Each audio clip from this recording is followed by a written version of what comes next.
හොඳට එහෙනම් අද අපි සාකච්ඡා කරන්නේ ආර්ථික පද්ධති පාඩමේ තුන්වෙනි ප්‍රශ්නේ එක කොටස 25 වෙනි පිටුව. මොකද අහන්නේ ආර්ථික පද්ධතියක ලක්ෂණ කවරේද? පුතේ මොකද අහන්නේ වෙළඳපොළ ආර්ථික පද්ධතියක ලක්ෂණ කවරේද?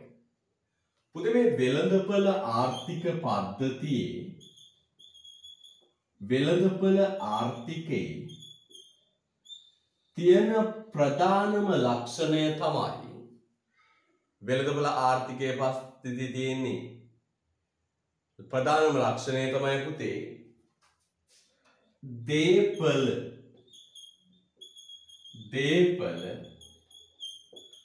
පෞද්ගලික අංශය සතු නැත්නම් නිෂ්පාදන සම්පත් දේපළ පෞද්ගලික අංශය සතු. අපි ගියාම වෙළඳපොළ ක්‍රමය තියෙන රටවල ඇමරිකාව, ජපානය, නේද? ඕස්ට්‍රේලියාව මේ වගේ රටවල් වලට ගියාම පුතේ ඒ රටවල් වල භාණ්ඩ හා සේවා නිෂ්පාදනය කරන සම්පත් තියෙන්නේ පෞද්ගලික අංශය සතු. හරිද? සියලු ප්‍රාග්ධනවත්කම්, සියලු ව්‍යවසායන්, සියලු ශ්‍රම සාධකයන්, සියලු භූමි සාධකයන් පෞද්ගලික අංශය සතුවයි තියෙන්නේ. හරිද? right. ඊට පස්සේ මේ පෞද්ගලික අංශය මේ සම්පත් යොදවන්නේ පුතේ මොන අරමුණින්ද? ස්වාර්ථය. තම තමන්ගේ වාසිය උදෙසා. ලාභය උදෙසා. එනවා පුතේ එක එක ලක්ෂණය සඳහන් කරමින් පැහැදිලි කරමින් යමු. ඊළඟ පුතේ පළවෙනි ලක්ෂණය ලියන්න.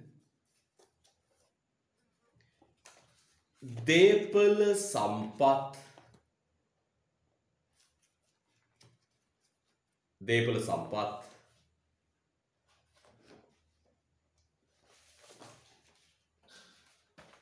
පෞද්ගලික අංශය සතු වීම. දේපළ සම්පත් පෞද්ගලික අංශය සතු වීම. දේපළ සම්පත් පෞද්ගලික අංශය සතු වීම. දේපළ සම්පත් පෞද්ගලික අංශය සතු වීම. පුතේ මේ වෙළඳපොළ ක්‍රමයක් තියෙන රටක භාණ්ඩ හා සේවා නිපදවන නිෂ්පාදන සම්පත් දේපොළ පෞද්ගලික හිමිකාරිත්වය යටතේ තියෙන්නේ. එක්ක පුද්ගලයන් සතුයි, නැත්නම් සමාගම් සතුයි, නැත්නම් හවුල් ව්‍යාපාර සතු. එන අපි කියනවා මේ වෙළඳපොළ ආර්ථික ක්‍රමයක් තියෙන රටවල එක්ක සම්පත් පුද්ගලයන් සතු කේවල හිමිකාරිත්වයක් තියෙනවා, නැත්නම් හවුල් ව්‍යාපාර වලට අයිති සම්පත් තියෙන්නේ, නැත්නම් සමාගම් වලට අයිති සම්පත් තියෙන්නේ. මේ ඔක්කොම මොනවද පුතේ? පෞද්ගලික අංශය නියෝජනය වෙන්නේ.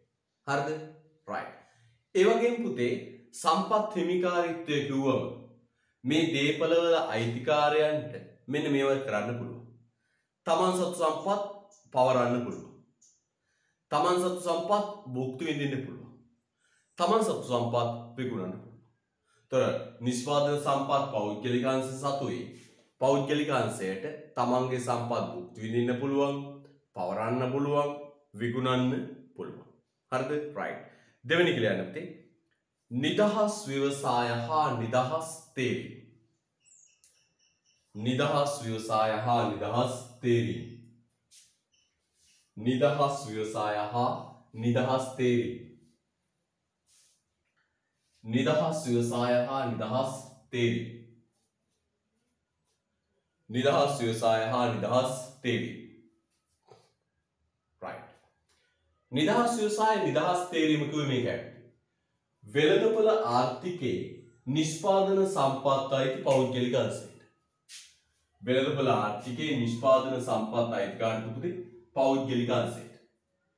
එතකොට පෞද්ගලික අංශයට පුතේ මේ සම්පත් පාවිච්චි කරලා තමන් කැමති ඕනෑම ව්‍යාපාරයක් ආරම්භ කිරීමේ නිදහස තියෙනවා. පෞද්ගලික අංශයට මේ සම්පත් පාවිච්චි කරලා තමන් කැමති ඕනෑම ව්‍යාපාරයක් ආරම්භ කිරීමේ නිදහස් තියෙනවා. ව්‍යාපාර පවත්වාගෙන යාමේ නිදහස් තියෙනවා.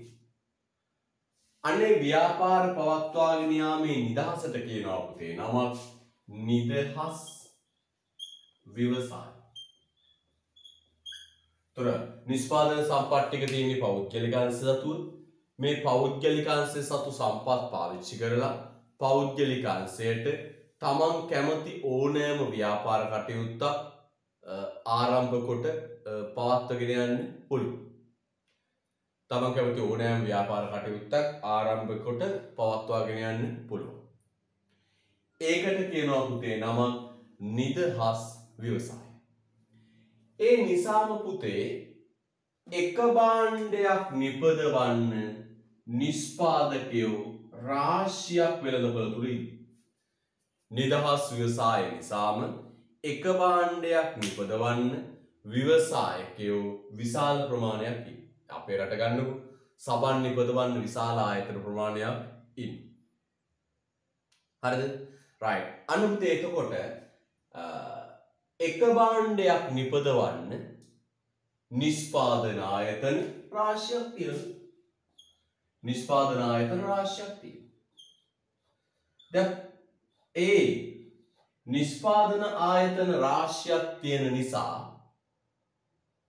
නිෂ්පාදන ආයතන රාශියක් තියෙන නිසා පුතේ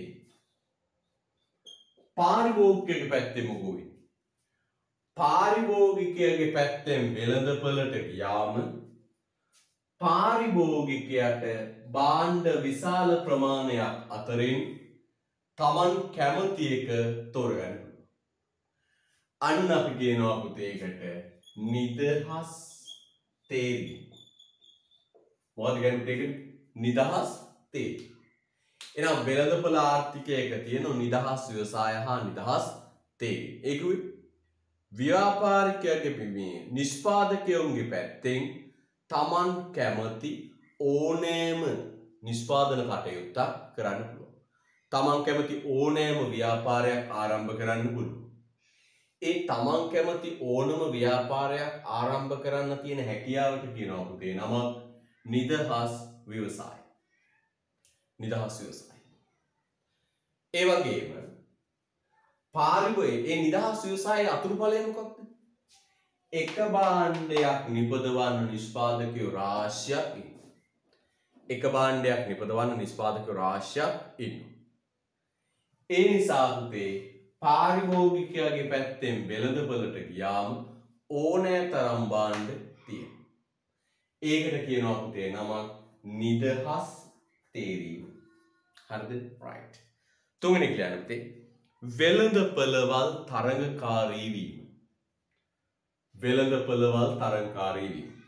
තුන් ලක්ෂණයන්ට වෙළඳපළවල් තරඟකාරී වීම. වෙළඳපළවල් තරඟකාරී වීම. ඔව්. වෙළඳපළවල් හරි තරඟකාරී. ඒකයි පුතේ මේ බලන්න. එක භාණ්ඩයක් නිපදවන්න පාරිභෝගිකයෝ එක භාණ්ඩයක් නිපදවන්න නිෂ්පාදකයෝ රාශියක් ඉන්නවා. එක භාණ්ඩයක් නිපදවන්න නිෂ්පාදකයෝ රාශියක් ඉන්නවා.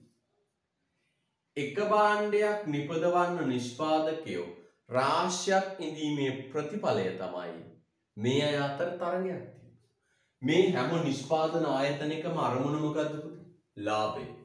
ඒතර ලාභය අරමුණු කරගෙන වෙළඳපළ තුල ආයතන රාශියක් පැවතීමේ ප්‍රතිවිපාකය තමයි ඔවුන් අතර නිර්මාණය වෙනවා මොකද්ද පුතේ? තරගයක්. ඔවුන් අතර නිර්මාණය වෙනවා මොකක්ද? තරගයක්. හරිද? right. ඊළඟ ස්වාර්ථය පදනම් කරගත් ඊළඟට අගාතර ලක්ෂණ කොට ස්වාර්ථය පදනම් කරගත් සානුබල පැවතීම. ස්වාර්ථය පදනම් කරගත් සානුබල පැවතීම.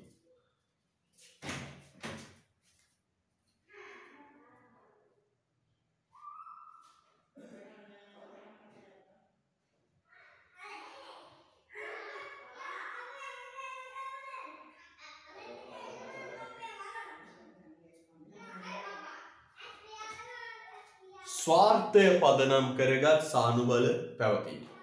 පුතේ ඔකට පැහැදිලි කරන්න ඕනේ. ස්වාර්ථය. පුතේ ස්වාර්ථය කියන්නේ තමන්ගේ වාසිය. නේද?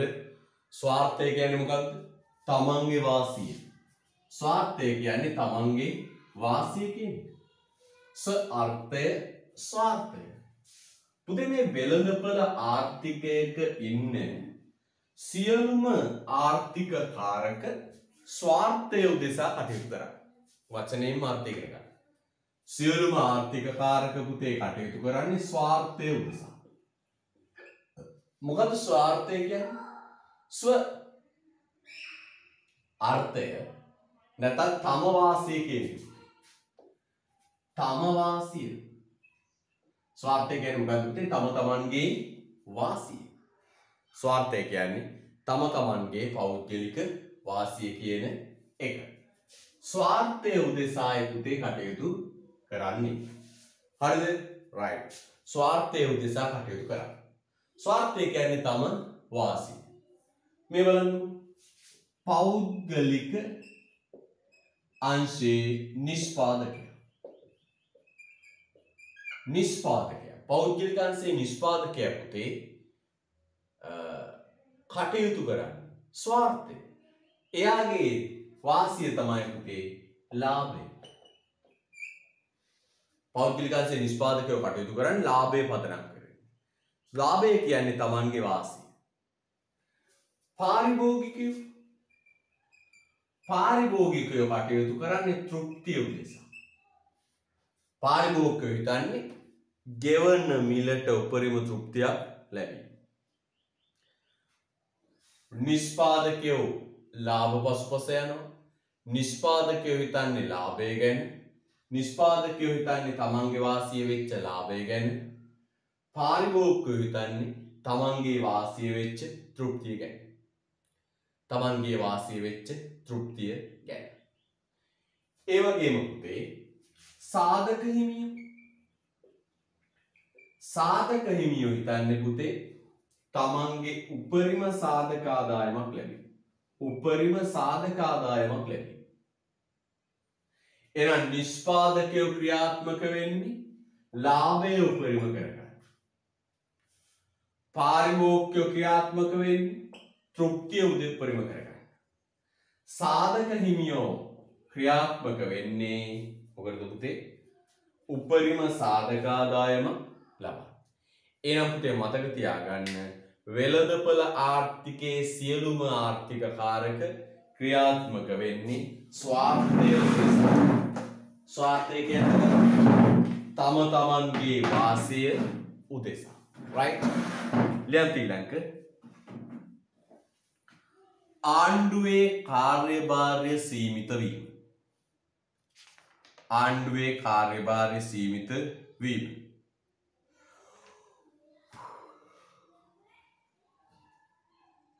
ආණ්ඩුවේ කාර්යභාරය සීමිත වීම. ආණ්ඩුවේ කාර්යභාරය සීමිත වීම.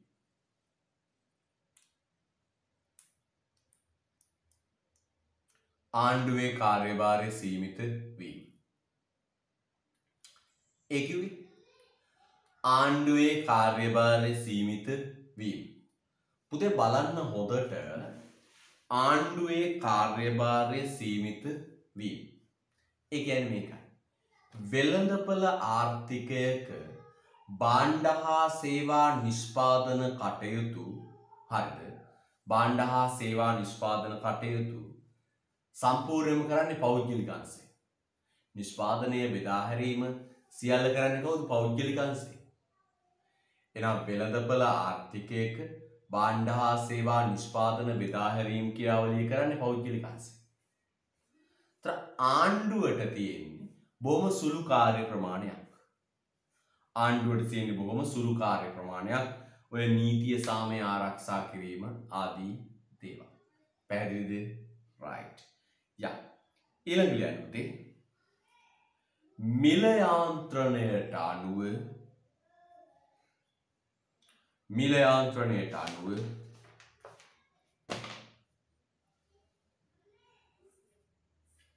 මිලයාන්ත්‍රණයට අනුව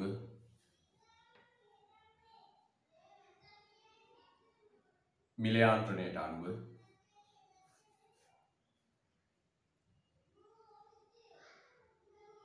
මිලයාන්ත්‍රණයට අනුව මූලික ආර්ථික ප්‍රශ්න විසඳා ගැනීම.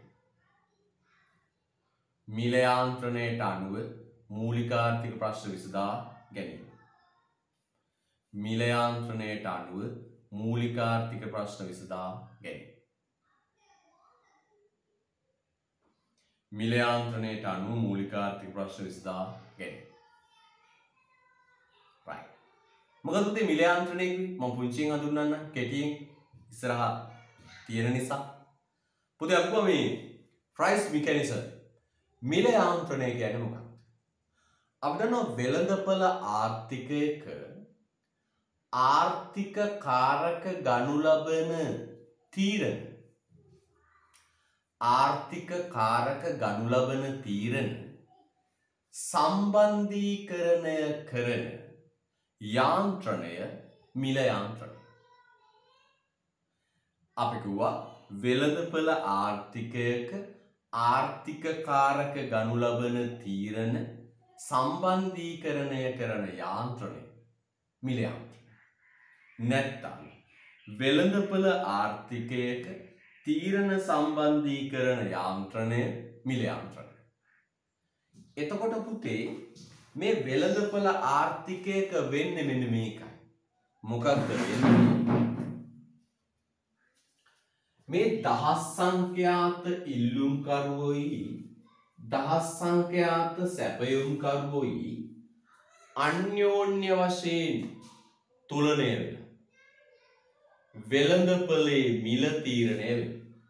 මේ බලන්න දහස් සංඛ්‍යාත ඉල්ලුම්කරුවෝයි දහස් සංඛ්‍යාත සැපයුම්කරුවෝ අන්‍යෝන්‍ය වශයෙන් තුලනය වෙලා මේ අන්‍යෝන්‍ය වශයෙන් තුලනය වෙලා භාණ්ඩෙට මිල තීරණය වෙනවා.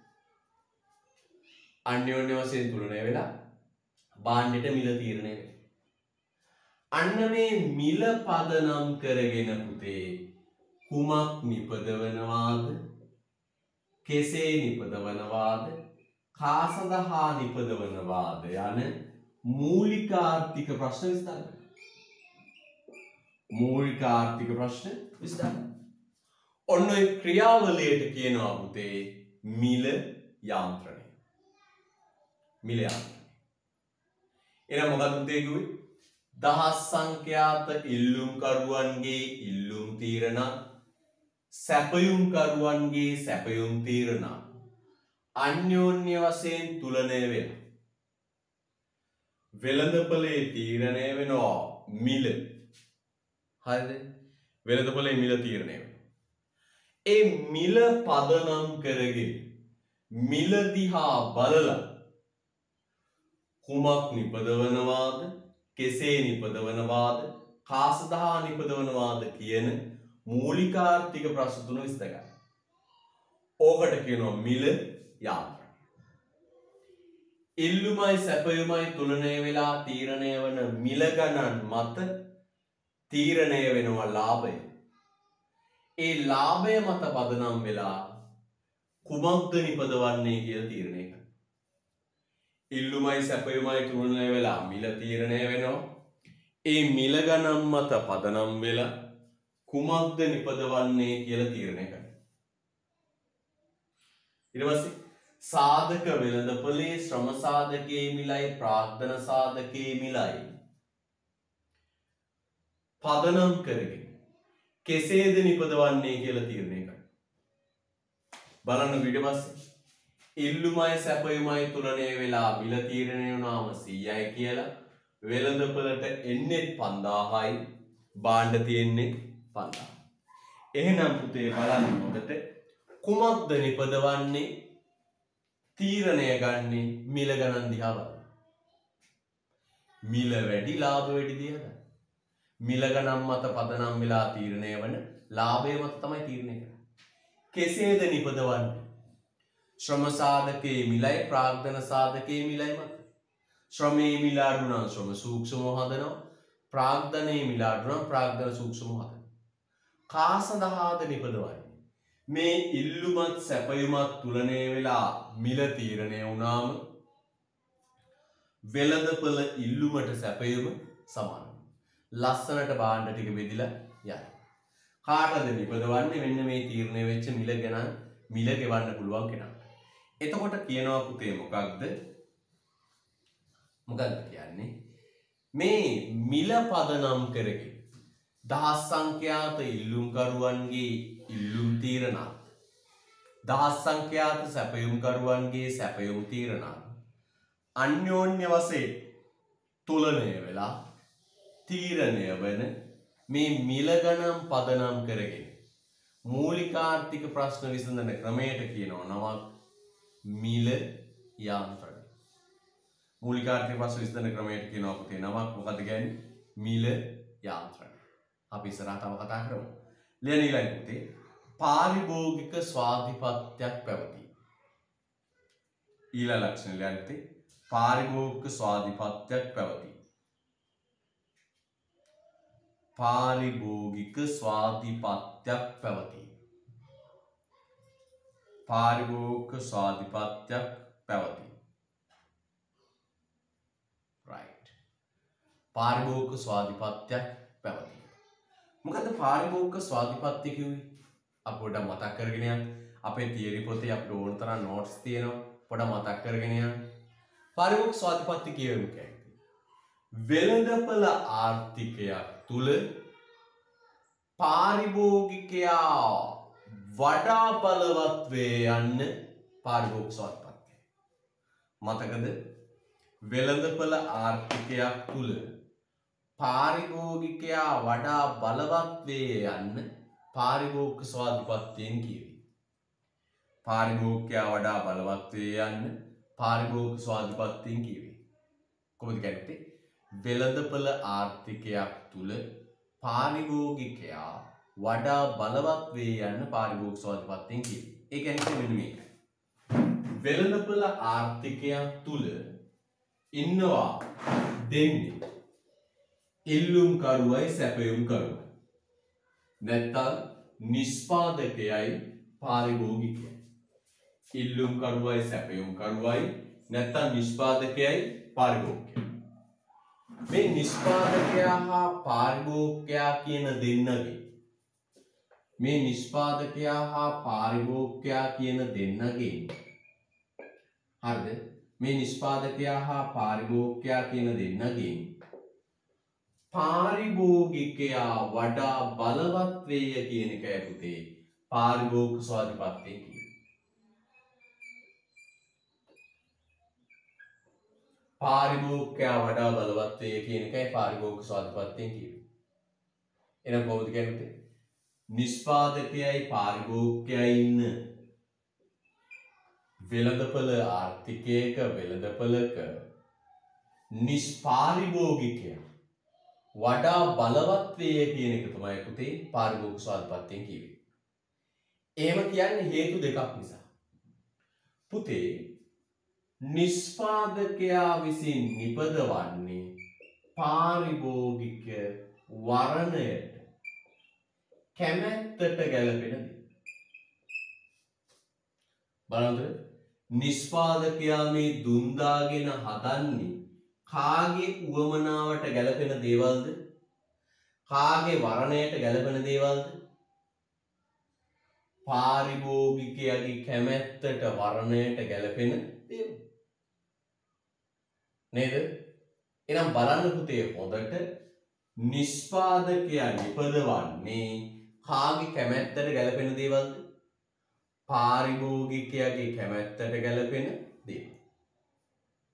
පාරිභෝගිකයාගේ කැමැත්තට ගැලපෙන දේවල්. ඒ වගේම පුතේ බලන්න පාරිභෝගිකයෝ ටික එකතු වෙලා යම්කිසි භාණ්ඩයක් ප්‍රතික්ෂේප කරනවා. පාරිභෝගිකයෝ ටික එකතු වෙලා යම්කිසි භාණ්ඩයක් ප්‍රතික්ෂේප කළොත් අදාළ නිෂ්පාදකයා වෙළඳපොළෙන් ඉවත් වෙනවා. අදාළ නිෂ්පාදකයා වෙළඳපොළෙන් ඉවත් වෙනවා. ලංකාවේ තියෙන දුරකථන සමාගමක් එටිසෙලාට් කියලා. නේද? එටිසෙලාට්. නේද? එටිසෙලාට් 0.72. මොකද උනේ? ඔය එටිසෙලාට් සමාගම අන්තවාදීන්ට උදව් කරනවා කියන චෝදනාව බරපතල ලෙස එල්ලුණා. ඒත් එක්කම රටේ මිනිස්සු එටිසෙලාට් සිම් භාවිතය නතර කළා. එටිසෙලාට් කියලා සමාගමක් අද තියද? නැහැ. එටිසෙලාට් කියලා සමාගමක් අද නැහැ. එහෙනම් පුතේ කල්පනා කරන්න දෙන්න පාරිභෝගිකයන්ට ඕන දේවල් පාරිභෝගිකයෝ කැමති දේවල් තමයි පුතේ නිෂ්පාදකයෝ නිපදවන්නේ. නේද? පාරිභෝගිකයෝ කැමති දේවල් තමයි නිෂ්පාදකයෝ නිපදවන්නේ.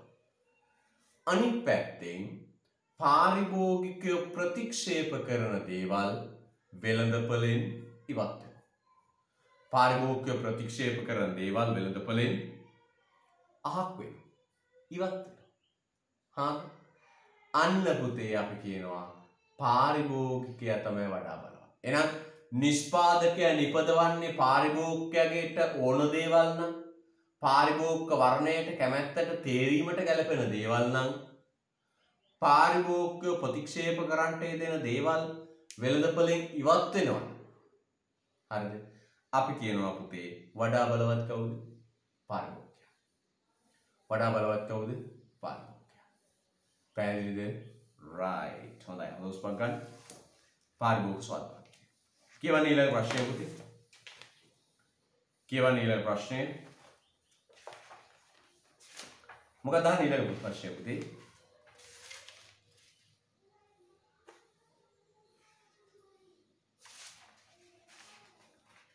පෞද්ගලික දේපල හිමිකම් ආරක්ෂා කිරීම වෙළඳපොළ ආර්ථිකයේ සාර්ථකත්වය උදෙසා අතිශයින්ම තීරණාත්මක වන්නේ. මොකද කියන්නේ? පෞද්ගලික දේපල හිමිකම් ආරක්ෂා කිරීම වෙළඳපොළ ආර්ථිකයේ සාර්ථකත්වය උදෙසා අතිශයින්ම තීරණාත්මක වන්නේ. පුතේ මේ වෙළඳපොළ ආර්ථිකයක ඉන්නේ පෞද්ගලික අංශ. නිෂ්පාදන සම්පත් වල අයිතිකාරයෝ වෙන්නේ පෞද්ගලික අංශ.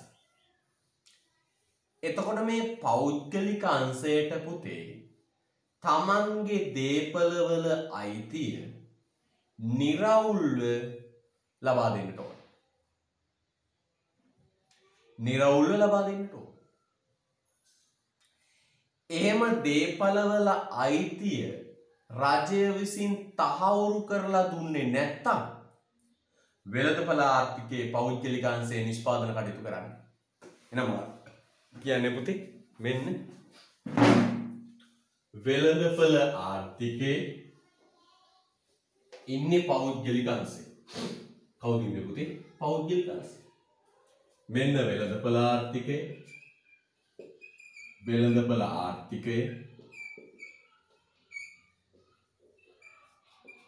මෙන්න ඉන්න පෞද්ගලික අංශය.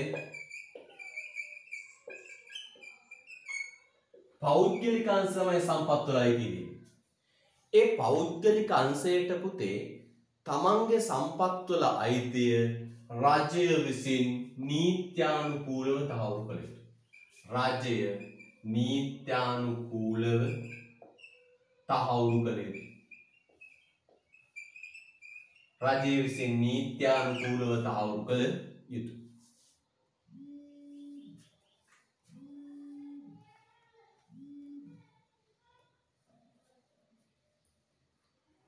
රජය විසින් නීත්‍යානුකූලව තහවුරු කළ යුතුයි. එහෙම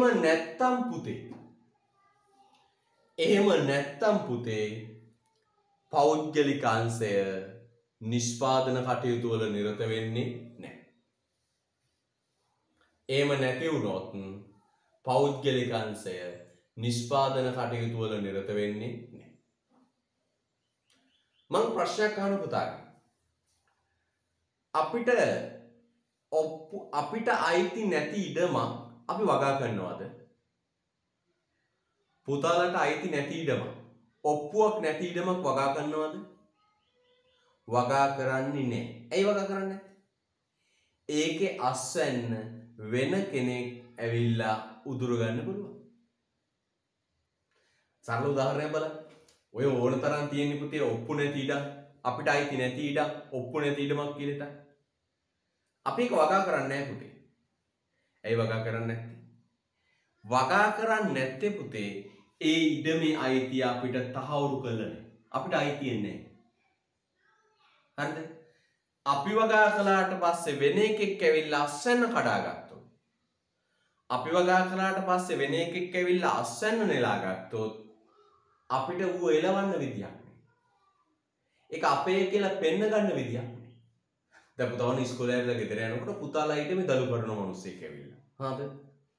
පුතාලා ඊටමේ දලු කරනවා. මිනිස්සෙක් කියලා දලු කරනවා. පුතාලා දන්න කෙනෙක් නෙවෙයි. ඔයා ගිහින් ආවේ ඇයි දලු කරන්නේ ඔක අපේ ඉඩම?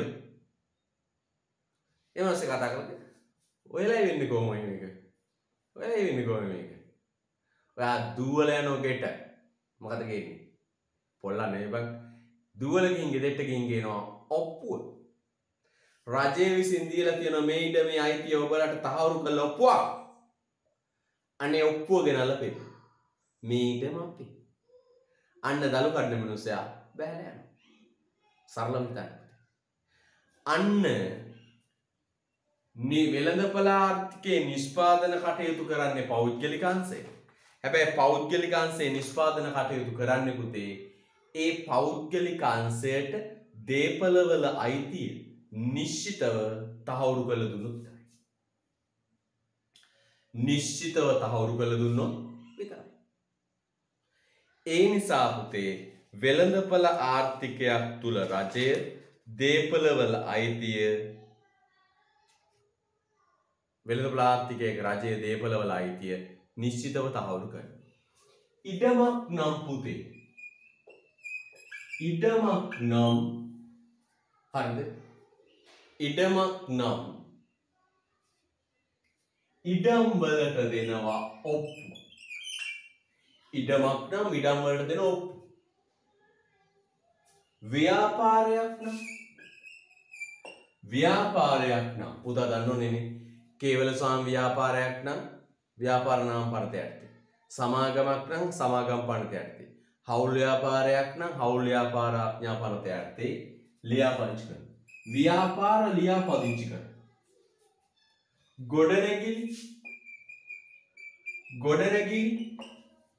ගොඩනැගිලි පුතේ ප්‍රාදේශීය සභාවේ නගර සභාවේ ලියාපදිංචි කරනවා. වාහනයක් ගත්තොත් රථ වාහන ලියාපදිංචි කරලා අංකයක් ලබා දෙනවා. ලියාපදිංචි කරලා අංකයක් ලබා දෙනවා.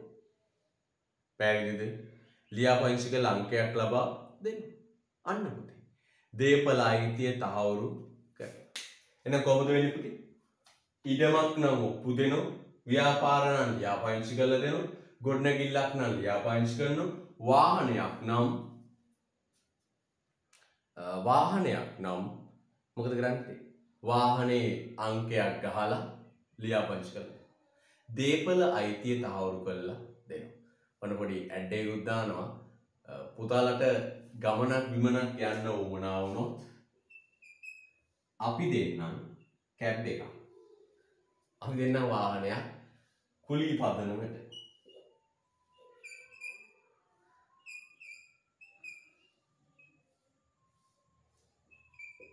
හරිද? කුලී පදනමට වාහනයක් දෙන්න නිදහසේ ගමන යන්න. මම මුංචි ව්‍යාපාරයක් කරගත්තා.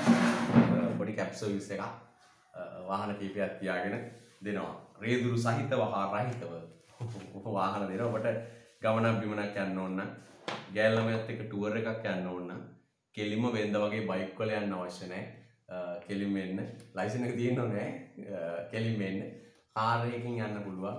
පුතාට ඕනෑම ආකාරයක ස්වභාවීය වාහනයක් අපි ඔබා දෙන්න සූදානම්. සුවදිසීලී සේවය, කාර්යක්ෂම හා කඩිනම් සේවය ලබා දෙනවා. හරිද? right. හොඳයි. යා. ලියන්න පුතේ. වෙළඳපළ ටිකක් දිග උත්තරයක් හොඳේ. දිග උත්තරයක් අපි ලියමු. වෙළඳපළ ආර්ථිකය ස්ථාපිත කොට ඇත්තේ වෙළඳපොළ ආර්ථිකයේ ස්ථාපිත කොට ඇත්තේ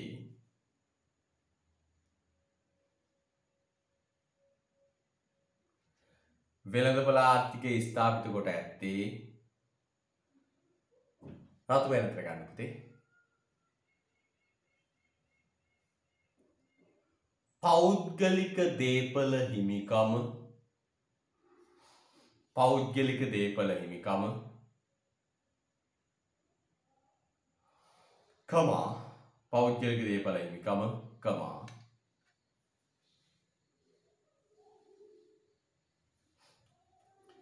පෞද්ගලික ව්‍යවසාය පෞද්ගලික ව්‍යවසාය පෞද්ගලික ව්‍යවසාය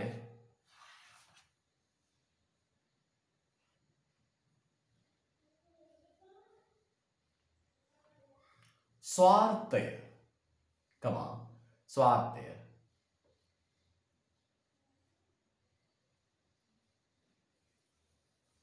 ස්වාර්ථය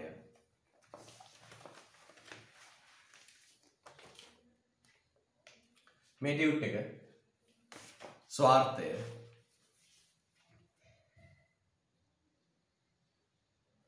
හා තේරීමේ නිදහස හා තේරීමේ නිදහස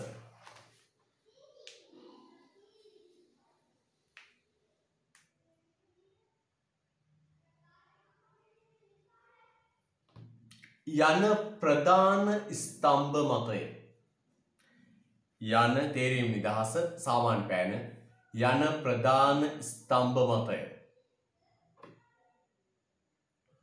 යන ප්‍රධාන ස්තම්භ මතය යන ප්‍රධාන ස්තම්භ මතය right ඔන්න පුතේ වැදගත් කතාවක් කිව්වා බලන්න කියන්නේ වෙළඳපොළ ආර්ථිකය රැඳිලා තියෙන්නේ වෙළඳපොළ ආර්ථිකය ගොඩනැගිලා තියෙන්නේ ප්‍රධාන ස්තම්භ හතරක් උඩ මොකද්ද පුතේ පෞද්ගලික දේපල හිමිකම පෞද්ගලික ව්‍යවසාය ස්වාර්ථය සහ තේරීමේ නිදහස ඒ වාක්‍යය කියන්නම් පුතේ බලන්න ලියාගන්න බැරි වෙච්ච පුතා ලියන්න වෙළඳපොළ ආර්ථිකය ස්ථාපිත කොට ඇත්තේ පෞද්ගලික දේපල හිමිකම පෞද්ගලික ව්‍යවසාය ස්වාර්ථය හා තේරීමේ නිදහස යන ප්‍රධාන ස්තම්භ මතය හරිද ප්‍රධාන ස්තම්භ මතය තම ලියන්නේ දේපල අයිතිවාසිකම් යන්නෙන් දේපල අයිතිවාසිකම් යන්නෙන් දේපල අයිතිවාසිකම් යන්නෙන් අදහස් කරනුයේ දේපල අයිතිවාසිකම් යන්නෙන් අදහස් කරනුයේ දේපල අයිතිවාසිකම් යන්නෙන් අදහස් කරනුයේ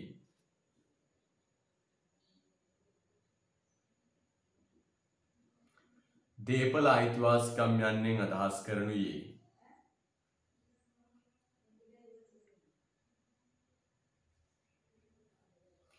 රතු පැනතර ගන්න දේපොළ තම අභිමතය පරිදි දේපොළ තම අභිමතය පරිදි දේපොළ තම අභිමතය පරිදි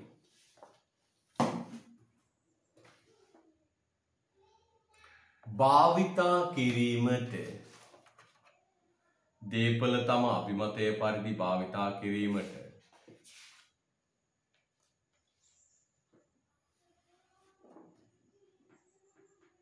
පුද්ගලයන්ට හා ආයතනවලට පුද්ගලයන්ට හා ආයතනවලට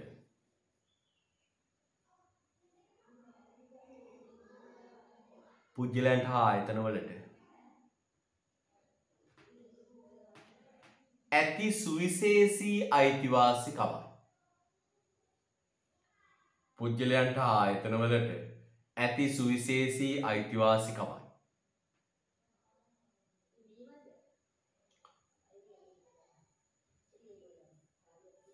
පුද්ගලයන්ට හා ආයතනවලට ඇති සුවිශේෂී අයිතිවාසිකමයි.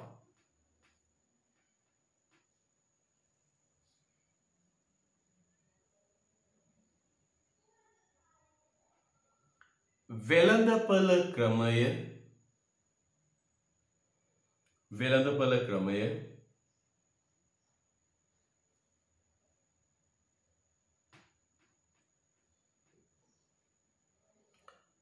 පවත්වාගෙන යා හැක්කේ වෙළඳපළ ක්‍රමය පවත්වාගෙන යා හැක්කේ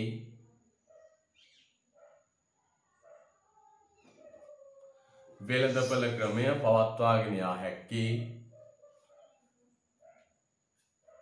සාමාන්‍ය පෑන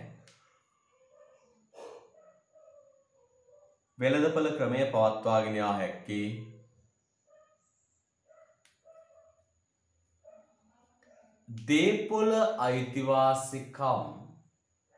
දේපොළ අයිතිවාසිකම්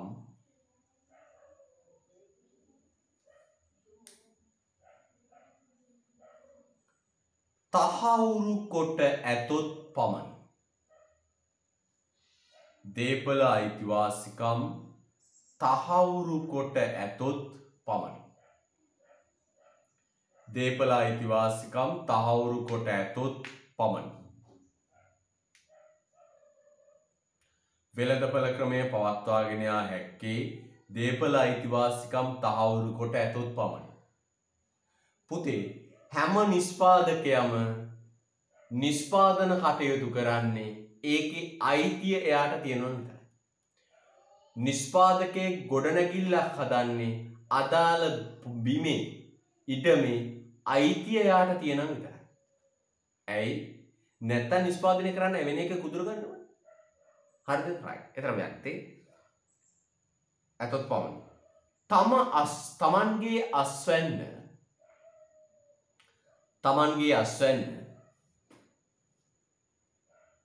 තමන්ගේ අස්වැන්න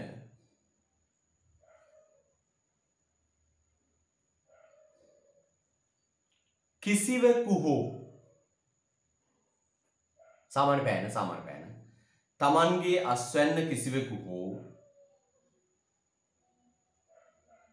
තමන්ගේ අස්වැන්න කිසිවෙකු හෝ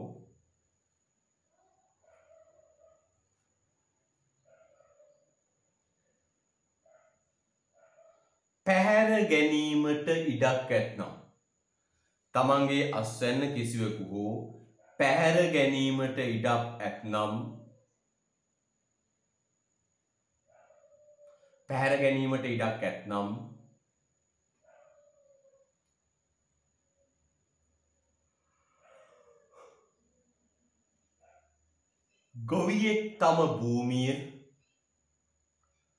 ගොවියෙක් තම භූමිය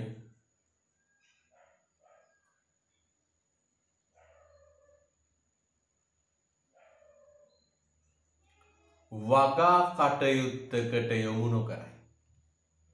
ගොවියෙක් තම භූමිය වගා කටයුත්තකට යොමු නොකරයි.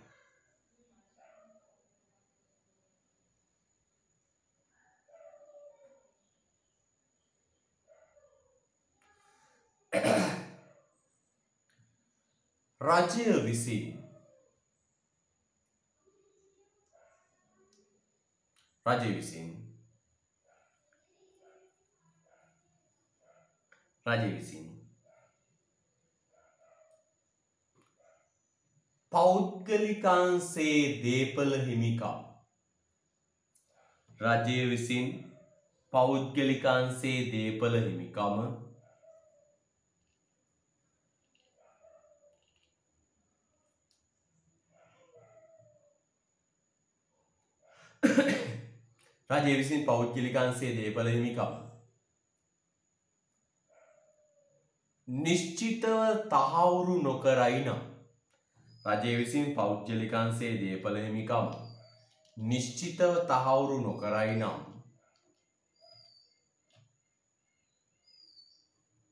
නිශ්චිතව තහවුරු නොකරයි නම්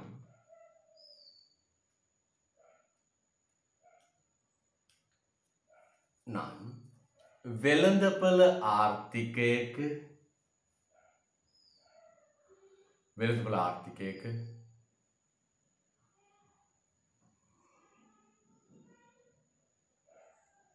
භාණ්ඩ හා සේවා නිෂ්පාදනය වෙළඳපොළ ආර්ථිකයක භාණ්ඩ හා සේවා නිෂ්පාදනය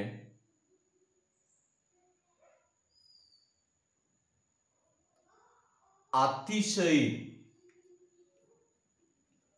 භාණ්ඩ හා සේවා නිෂ්පාදනය අතිශයින්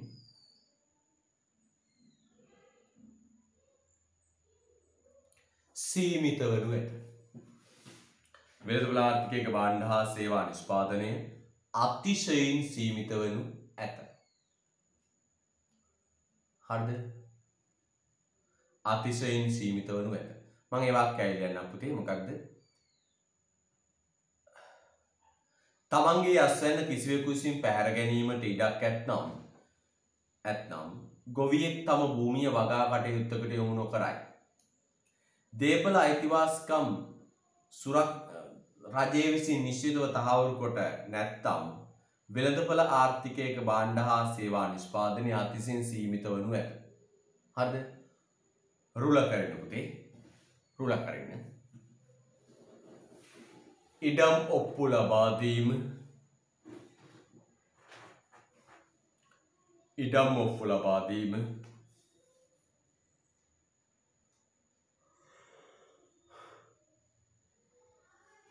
ව්‍යාපාර ලියාපදිංචි කිරීම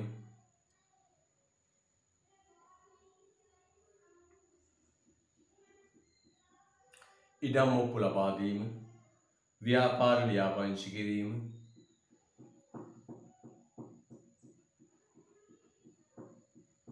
රථවාහන ලියාපදිංචි කර අංක ලබා දීම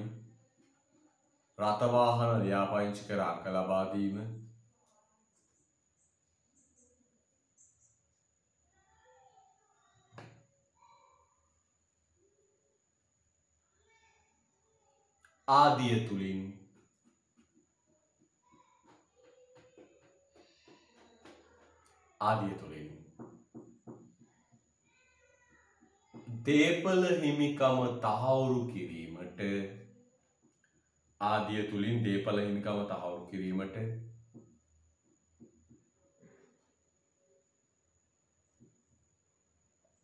රජය කටයුතු කරයි. ආදිය තුලින් දේපළ හිමිකම තහවුරු කිරීමට රජය කටයුතු කරයි. රුල කරින්න.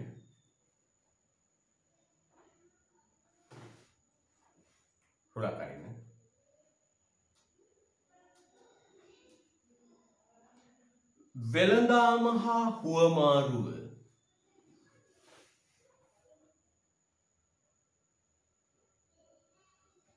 ආයතනයක දරුවෝ මම කියන්නේ ඉඩම් ඔප්පු ලබා දීම, ව්‍යාපාර ලියාපදිංචි කිරීම, රථවාහන ලියාපදිංචි කිරීම තුලින් රජය දේපළ හිමිකම තහවුරු කරයි. රුල කරලා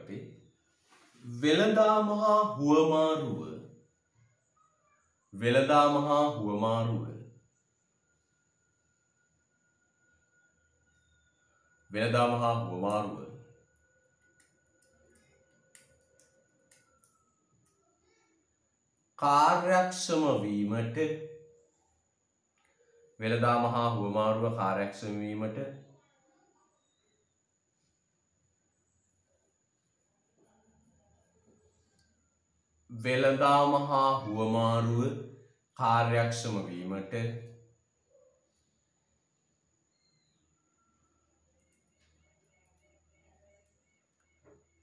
දේපළ හිමිකාරීත්වය වෙළඳාම හා හුවමාරුව කාර්යක්ෂම වීමට දේපළ හිමිකාරීත්වය ඍජුවම බලපායි.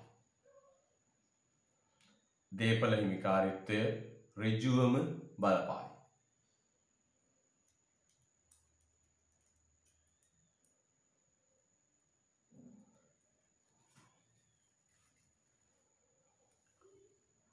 වෙළඳපොළ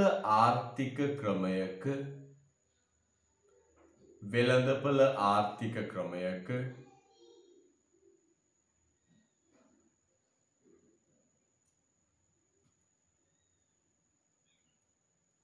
වෙළඳපොළ ආර්ථික ක්‍රමයක හුවමාරුව සිදුවන්නේ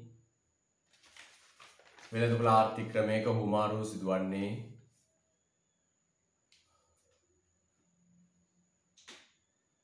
වෙළඳපොළ ඔස්සේ වෙළඳපොළ ආර්ථිකයක හුවමාරුව සිදුවන්නේ වෙළඳපොළ ඔස්සේ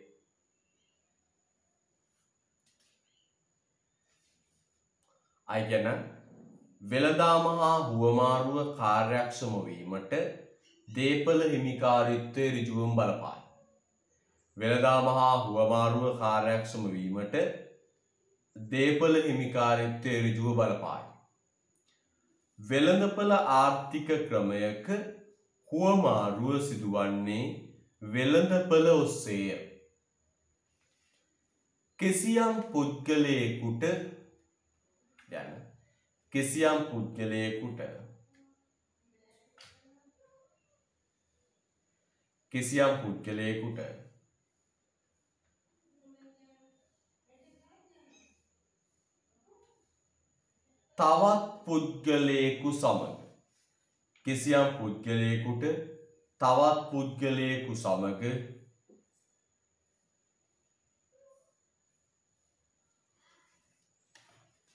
තවත්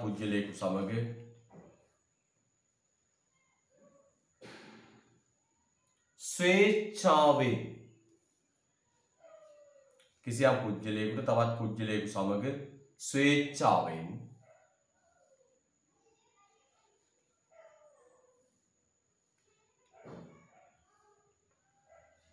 භාණ්ඩ හා සේවා හුවමාරු කර ගැනීම සඳහා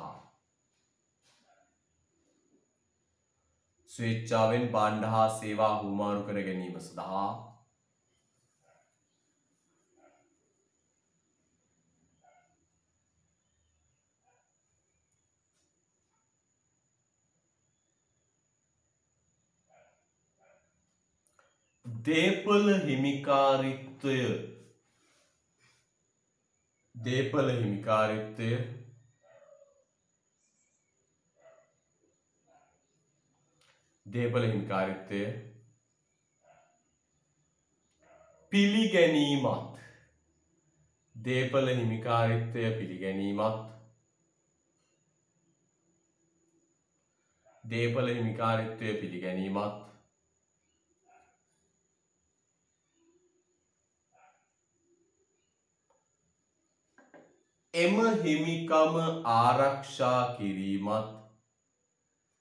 පිළිගැනීමත්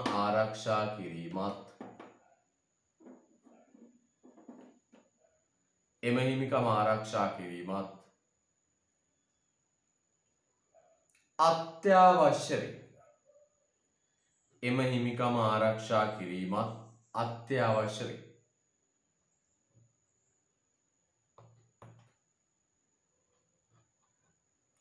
එම හිමිකම ආරක්ෂා කිරීමත් අත්‍යවශ්‍ය වේ. ආයරුලක් කරන්නේ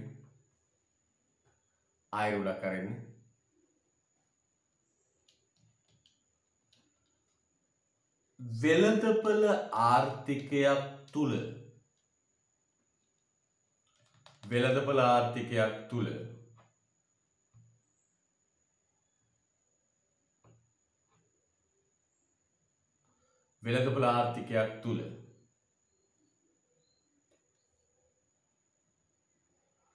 සිටින පුරවැසියන්ට වෙළඳපොළ ආර්ථිකයක් තුල සිටින පුරවැසියන්ට වෙළඳපොළ ආර්ථිකයක් තුල සිටින පුරවැසියන්ට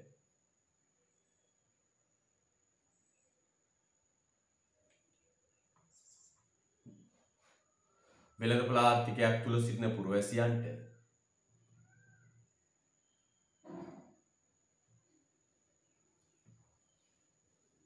ප්‍රාග්ධන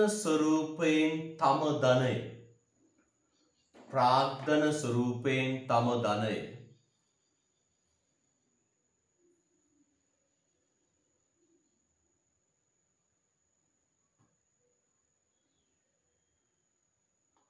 ප්‍රාග්ධන ස්වරූපයෙන් තම ධනය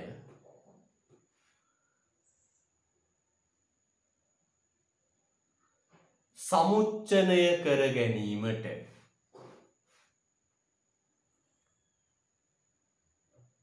ප්‍රාග්ධන ස්වරූපයෙන් තම ධනය සමුච්චනය කර ගැනීමට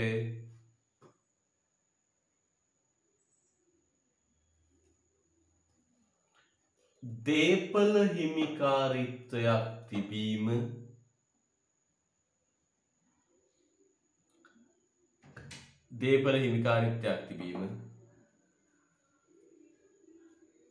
අත්‍යවශ්‍ය වේ. දේපල හිමිකාරීත්වයක් තිබීම අත්‍යවශ්‍ය වේ. මේ අර 22ට දැන් ටිකක් අත්‍යවශ්‍ය වේ. හරිද? right. පුද්ගලයන්ගේ ඉතිරි කිරීම පුද්ගලයන්ගේ ඉතිරි කිරීම පුද්ගලයන්ගේ ඉතිරි කිරීම පුද්ගලයන්ගේ ඉතිරි කිරීම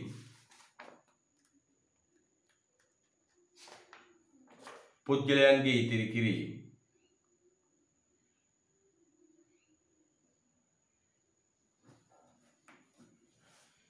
කිසිවෙකු විසින්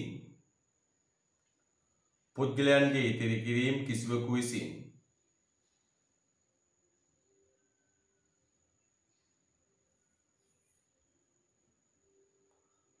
අත්පත් කර ගනිතැයි.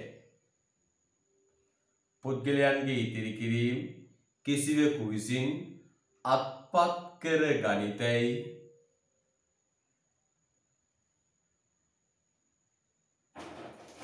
අත්පත් කර ගනිතැයි මිනිසුන් සිතනවා නම් මිනිසුන් සිතනවා නම් මිනිසුන් සිතනවා නම්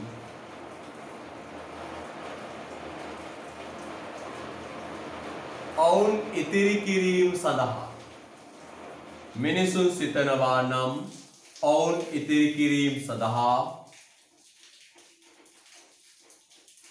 පෙළඹෙන්නේ නැත. සිතනවා නම් ඔවුන් ඉතිරි කිරීම සඳහා පෙළඹෙන්නේ නැත. ඔවුන් ඉතිරි කිරීම සඳහා පෙළඹෙන්නේ නැත. ඔවුන් ඉතිරි කිරීම සඳහා පෙළඹෙන්නේ නැත. හරිද? ඔවුන් ඉතිරි කිරීම සඳහා පෙළඹෙන්නේ නැත. එහෙනම් පුතේ බලන්න. දේපල අයිතිය තහවුරු කළේ නැත්තම් කුවමාරුවක් සිද්ධ වෙන්නේ. කඩේ මුදලාලිට තමන්ගේ කඩේ බඩු ටිකේ අයිතිය තහවුරු කරගන්න බැරි නම් වෙළඳාමක් වෙන්නේ. මිනිස්සුන්ට තමන්ගේ ධනයේ අයිතිය තහවුරු කරගන්න බැරි නම් ධනය රැස් කරන්නේ.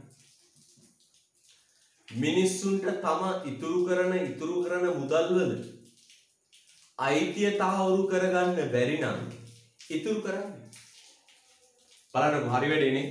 දේපල අයිතිය තහවුරු කරන්න බැරි නම් නිපදවන්නේ.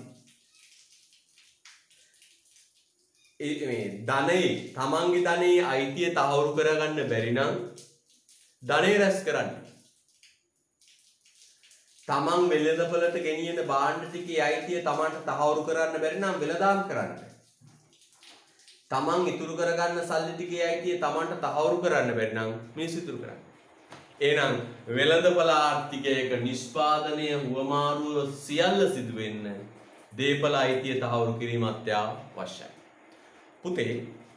පුතට මම විනාඩියක් ගන්න පුංචි දැනුවත් කිරීමකට. ඒ තමයි මේ තියෙන ඔබට ජාතික ගිණුම්කරණය නිබන්ධනය. ඔබට මේ වෙනකොට ටියුට් වල තියලා තියෙන අදාළ ආයතනවල මේවා පුතේ ඉඩ තියලා තියෙන්නේ. මැනවින් ටියුට් එක හදලා ඉඩ තියලා තියෙන්නේ පුතාට ලියන්න. දැන් කාලය සීමිතයි. අපිට සටහන් ලියලිය මේ කරන්න වෙලාවක් නැහැ. බොරු ඕනේ නැන්නේ පුතා. දැන් මේ ඩිංග ලියන්න කොච්චර වෙලා ගියාද? අභ්‍යාස දාලා පාස් පේපර් දාලා පාස් පේපර් දා ඉතා වටිනා විදිහට පිටු 60ක ටියුට් එකක් ජාතික ගිණුමට ගහලා. හරිද? 13 වෙනි දින ඉඳලා අපි මේකෙන් කරා. ජාතික ගිණුම් කරන්නේ නිබන්ධනය ඔබ සතුව තියෙන්නට ඕන. අනිත් එක තමයි පුතේ papers. paper සම්බන්ධයෙන් අපේ තියෙන සුවිශේෂී වැඩපිළිවෙල. මම පුතා ගිය අවුරුදු වල කළේ සතියට paper දෙක දුන්නා. හරිද? මම වෙච්ච දේ කියන්නම්කෝ. සතියට paper දෙක ගන්න දීලා මම මාස විභාග කිට්ටුවේ ළමයින්ට කිව්වා මේ අරන් එන්න ඔයාලගේ ෆයිල් එක බලන්න. paper නෑ පුතා. සමහර paper හොයා ගන්නත් නෑ. උත්තර ලියලා මම බලලා දීපුවා, චෙක් කරලා දීපුවා, හොයා ගන්නත් නෑ. මම මේ සැරේ පුතේ ඒකට විකල්පයක් ගෙනවා. ඒ තමයි paper පොත් ගහන්න පටන් ගත්තා. මේ පේනවද? මෙන්න paper. paper එක ගහලා පුතේ paper විතරක් වැඩක් නෑ ඇත්තටම. නේද? paper විතරක් ගහලා මදිනේ. MCQ මදිනේ. මේවට උත්තරත් ගෙවුවා. උත්තර ටිකක් ටයිප් කළා. උත්තර ටිකක් ටයිප් කළා. ඒ ප්‍රශ්න වලට ලකුණු ලැබෙන්නේ කොහොමද? නේද? ඒ ප්‍රශ්න වලට ලකුණු ලැබෙන්නේ කොහොමද? ලකුණු 4 නම් ලකුණු 4 ගියේ කොහොමද? ආදි වශයෙන් පිටු 60ක් තියෙනවා මේ ටියුට් එකේ. පැහැදිලිද? අපි අලුත් වැඩ කරමින් යන්නේ. එතකොට මෙන්න මේ ටියුට් එක ඉතාම වැදගත්. මේක MCQ අපි සාකච්ඡා කරනවා පන්ති ඇතුලේ. පන්ති පටන් ගත්තාම පුතේ වෙනම පැයක් කමාරක් පේපර් ක්ලාස් එකක් කරනවා. හරිද? මේ ඔන්ලයින් එකේ මේ ඔක්කොම කරන්න ගියාම පුතේ අපිට මදි. අතම පුතාගේ ඇස් දෙකක් නරක් වෙලා ඉතින් ඕනකට වඩා කාලේ දාන්න ගියාම අපි විශාල කාලයක් දාවපුවා ගිය කාලේ අපිට මතකයි. අනිත් පන්ති දවස් දෙකක් කරද්දී අපි 3ක් විතර කරලා විශාල කාලයක් ඉදෙව්වා. හැබැයි ඔන්ලයින් මේ සේරම අටමගල කරන්න බෑ.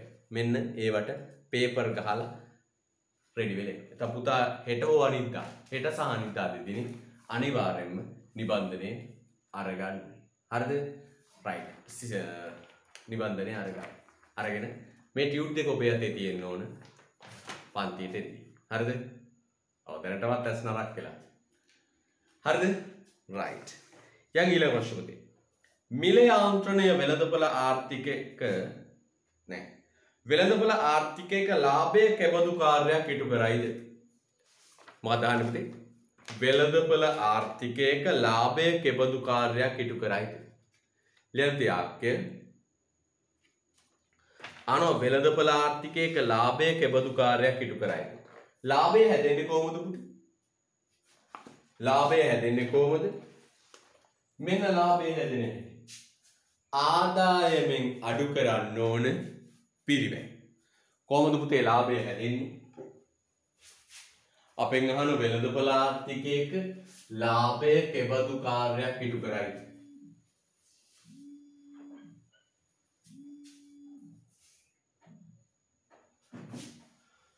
ලාභය කෙබඳු කාර්යයක් ඉටු කරයිද?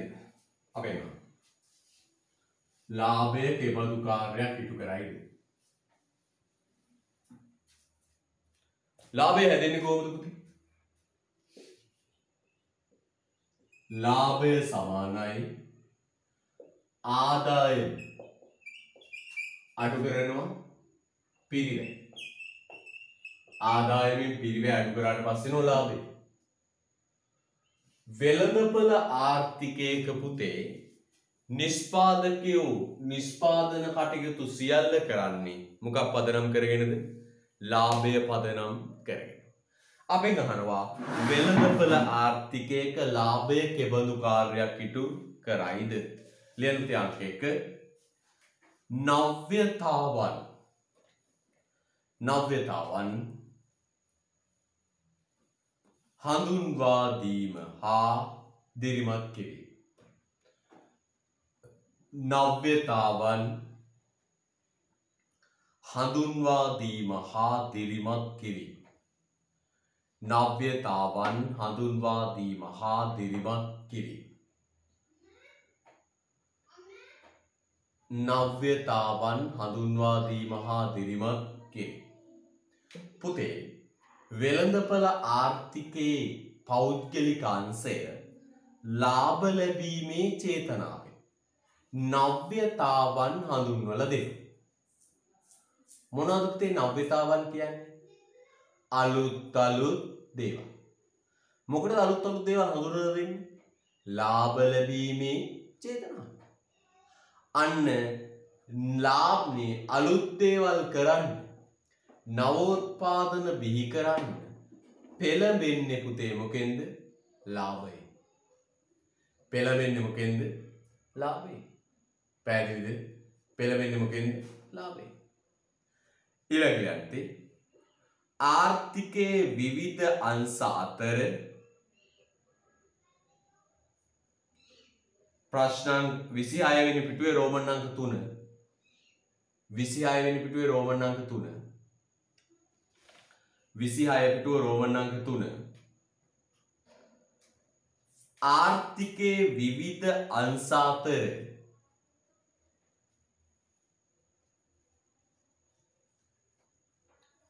ආර්ථිකයේ විවිධ අංශ අතර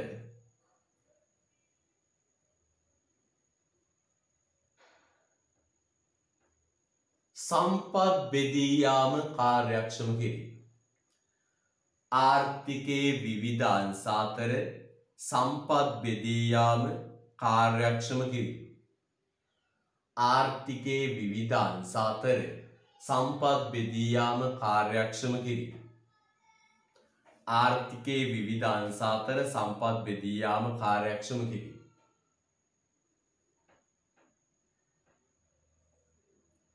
ඊළඟ වෙළඳපොළ සංඥා සැපයීම. ඊළඟ වතුතේ වෙළඳපොළ සංඥා සැපයීම. වෙළඳපොළ සංඥා සැපයීම.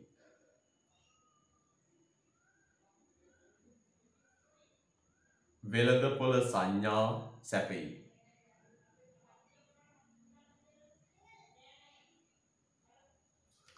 වෙළඳපොළ සංඥා සැපයීම.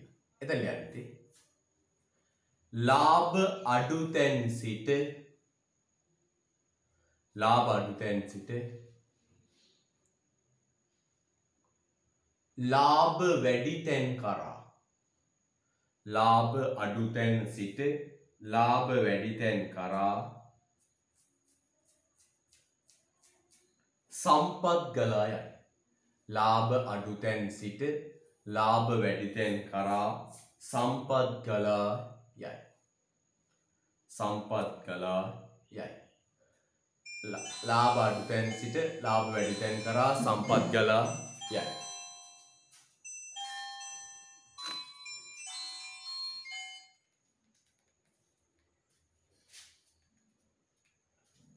හරිද? යා. බලන්න පුතේ හොඳට. ඒකුවේ මෙන්න මේ. හිතන්න මෙහෙම. මේ බලන්න වෙන.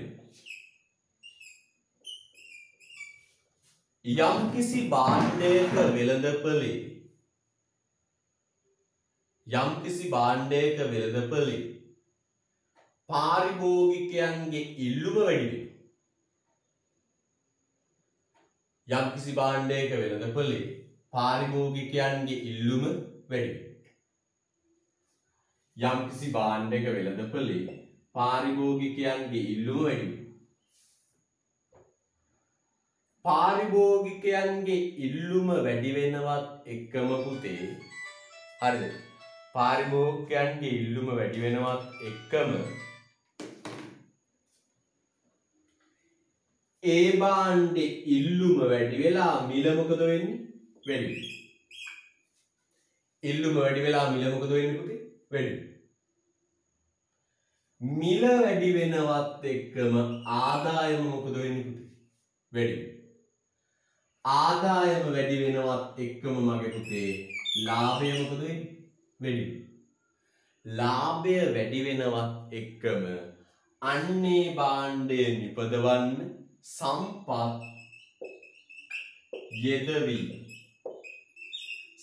යෙදවීම වැඩි වෙනවා. එන බලන්න දෙවෙනි කරුණ කිව්වේ මොකක්ද? ආර්ථිකයේ විවිධාංශ අතර සම්පත් බෙදී යාම කාර්යක්ෂම කිරීම. ඔන්න ඔක පුතේ. ඒතර බලන්න සමාජයේ මිනිස්සුන්ට යම්කිසි භාණ්ඩයක උවමනාව වැඩි වුණා. සමාජයේ මිනිස්සුන්ට යම්කිසි භාණ්ඩයක උවමනාව වැඩි වුණා. යම්කිසි භාණ්ඩයක උවමනාව වැඩි වුණා. ඒ භාණ්ඩේ ඉල්ලුම මොකද කරන්නේ? වැඩි කරනවා. යම්කිසි භාණ්ඩයක උවමනාව වැඩි වුණොත් මිනිස්සු කරන්නේ මොකද්ද පුතේ? ඒ භාණ්ඩේ ඉල්ලුම වැඩි කරනවා. ඒ භාණ්ඩේ ඉල්ලුම වැඩි කරපු ගමන් මොකෝ වෙන්නේ? ඉල්ලුම් වක්‍රයේ ඉස්සරහට පැනලා මිල වැඩි වෙනවා. මිල වැඩි. මිල වැඩි වෙච්ච ගමන් පුතේ ආදායම වැඩි වෙනවා. ආදායම වැඩි වෙච්ච ගමන් පුතේ ලාභය වැඩි වෙනවා. ලාභය වැඩි වෙනවා. ලාභ වැඩි වෙච්ච ගමන් මොකෝ වෙන්නේ? අර ලාභ වැඩි තැනට සම්පත් මාරු කරනවා. හරිද? එහෙනම් ලාභය තමයි පුතේ සම්පත් කාර්යක්ෂම බෙදන්නේ. නිතරම පුතේ ඉල්ලුම වැඩි තැන මිල වැඩි. මිල වැඩි තැන ලාභ වැඩි. ඊළඟට යන්න පුතේ අවදානම් දැරීම වෙනුවෙන් අවදානම් දැරීම වෙනුවෙන් ප්‍රතිලාභ සැපයි. අවදානම් දැරීම වෙනුවෙන් ප්‍රතිලාභ සැපයි. අවදානම් දැරීම වෙනුවෙන් ප්‍රතිලාභ සැපයි. අවදානම් දැරීම වෙනුවෙන් ප්‍රතිලාභ සැපයි. පුතට මතකයි අපි කිව්වා ව්‍යවසායකත්ව කාර්යයන්. මතක් කරන්න. ව්‍යවසායකත්ව කාර්යයන්. ව්‍යවසායකත්ව කාර්යයන් අතර එකක් තමයි මොකද්ද පුතේ? අවදානම් වලට මුහුණ දීම. පුතේ ව්‍යවසායකයා තමන්ගේ ජීවිත කාලය මුළුල්ලේම හරි හම්බ කරගන්න සල්ලි ටික දාලා තමයි ව්‍යාපාරය ආරම්භ කරන්නේ. ඒ ව්‍යාපාරය සාර්ථක වේද අසාර්ථක වේද කියන එක පිළිබඳව අවිනිශ්චිතතාවක් තියෙනවා. අවදානමක් තියෙනවා. ඒ පටන් ගන්න ව්‍යාපාරය සාර්ථක වේද අසාර්ථක වේද කියන එක පිළිබඳව තියෙන්නේ මොකද්ද පුතේ? අවිනිශ්චිතතාව. ඒ අවදානමක් තියෙනවා.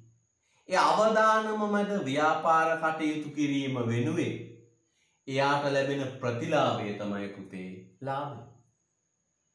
අවදානම මැද හරිද? අවදානම මැද ව්‍යාපාරය කිරීම වෙනුවෙන් එයාට ලැබෙන ප්‍රතිලාභය තමයි පුතේ ලාභය. profit. Okay, right. ඊළඟ යන්න පුතේ ආයතනය ප්‍රසාරණය කිරීම සඳහා ආයතනය ප්‍රසාරණය කිරීම සඳහා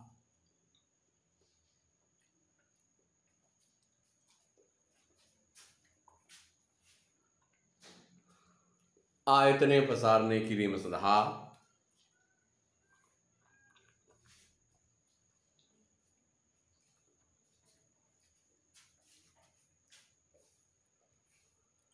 අවශ්‍ය සම්පත්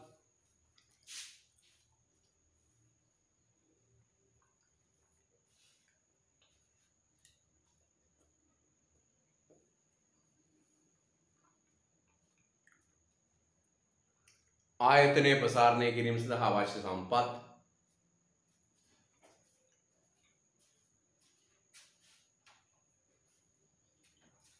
සපයා දීම. ආයතනය ප්‍රසාරණය කිරීම සඳහා අවශ්‍ය සම්පත් සපයා දීම. ආයතනය ප්‍රසාරණය කිරීම සඳහා අවශ්‍ය සම්පත් සපයා දීම. 26 වෙනි පිටුවේ රෝමන් අංක 3 ප්‍රශ්නය වනේ. ආයතනය ප්‍රසාරණය කිරීම සඳහා සම්පත් සපයා දීම.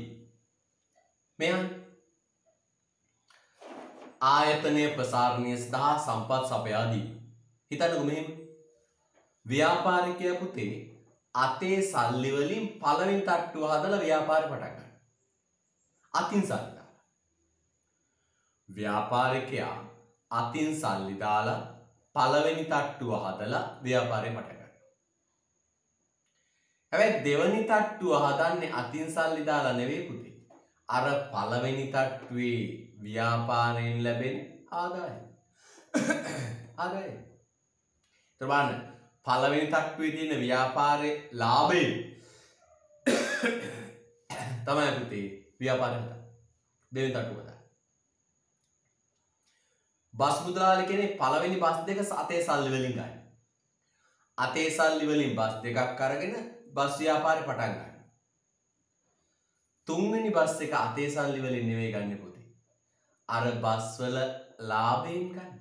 ඒතර මේ ලාභ වශයෙන් එකතු වෙන සල්ලි පුතේ ව්‍යාපාරයේ දියුණුවට යොදවන. තේරුණාද? right. අවසාන ක්‍රියාව පුතේ රජයට බදු සපයන මූලාශ්‍රයක් වීම. රජයට බදු සපයන මූලාශ්‍රයක් වීම. රජයට බදු සපයන මූලාශ්‍රයක් වීම. රජයට බදු සපයන මූලාශ්‍රයක් වීම. පුතේ රජය බදු අය කරන්නේ ව්‍යාපාරවලින් මොකක් පදනම් කරගෙනද? ලාභය පදනම් කරගෙන. මොකක් පදනම් කරගෙනද? ලාභය පදනම් කරගෙන. නේද? ලාභයට තමයි බදු ගහන්නේ. ඔය අපි කතා කරේ වෙළඳපොළ ආර්ථිකයක ලාභය ඉටු කරන කාර්යයක්. හොඳයි හොඳ හුස්මක් ගන්න. පුතේ මේ සියලු වීඩියෝ දානවා. හැබැයි පොඩ්ඩක් ප්‍රමාද වෙනවා පුතේ මේ දවස්වල මේ නිබන්ධන සකස් කිරීම කටයුතු එක්ක මේ එඩිට් කරගන්න ගියාම විශාල කාලයක් ගත වෙනවා. මම ඔබට මෙතෙක් උගන්වපු සියලු දේ YouTube එකට දාලා තියෙනවා. සියලු දේ. එක පුංචි වීඩියෝ එකක් අතෑරියේ නෑ. හැබැයි දැනුත් මේවා එඩිට් කරමින් ඉන්නේ. පුංචි ප්‍රමාදයක් එයි. නමුත් ඔක්කොම වීඩියෝ දානවා. මේ උගන්වන වීඩියෝ එකක් දානවා. ඔක්කොම වීඩියෝ ටික දානවා. හැබැයි පුංචි ප්‍රමාදයක් එයි පුතේ. පෞගිය සති ටිකේ මේ පුතාගේ නිබන්ධන හදපු එක කරේ. දැන් ඒක අවසන්. මම අද හෙට කියන දවස් දෙකේ ඉතුරු ඔක්කොම එඩිට් කරලා පුතාලා දානවා. පුංචි ප්‍රමාදයක් එයි සියල්ල දානවා. වීඩියෝ ටික උගන්වපු ඔක්කොම දේවල් ඒ වගේ දානවා. පොඩ්ඩක් ප්‍රමාද වෙයි. ගණන් පයි චුට්ටක් ඉවසලා ඉන්න. රයිට් යන් ඊට පස්සේ ආනවා ඊළඟ වෙළඳපොළ බලන්න අහන්න මොකද කියලා. ආර්ථික විද්‍යාවේ වෙළඳපොළක් යනුවෙන් කුමක් අදහස් වේද? වෙළඳපොළක් යනුවෙන් කුමක් අදහස් වේද?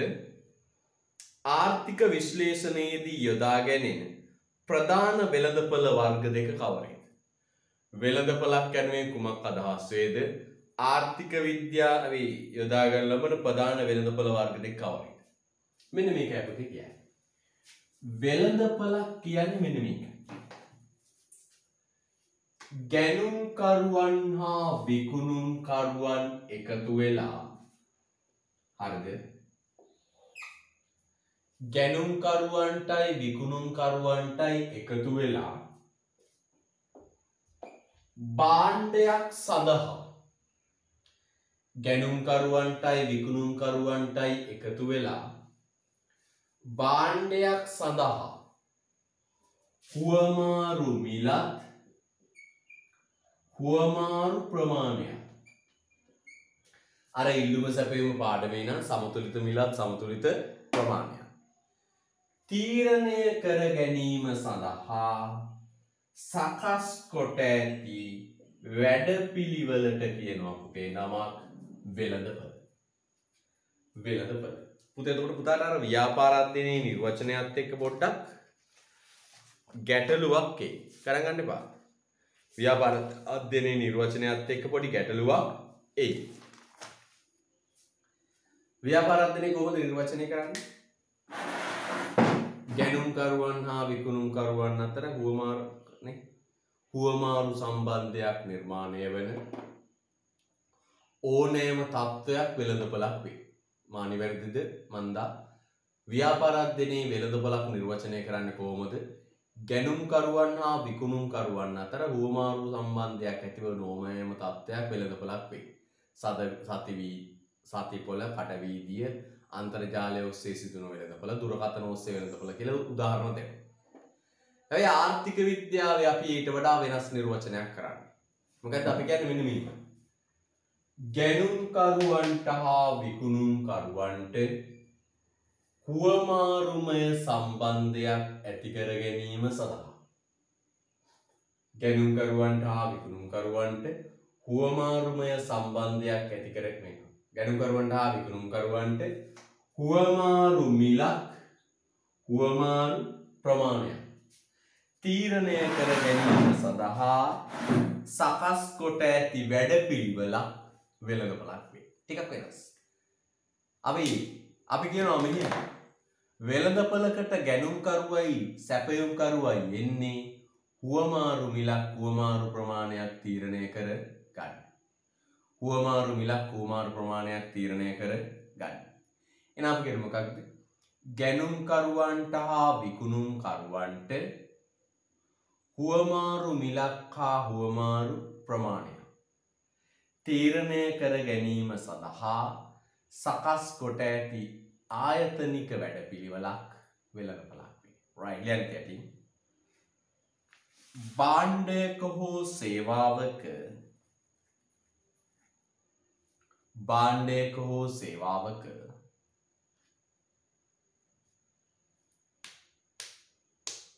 භාණ්ඩයක හෝ සේවාවක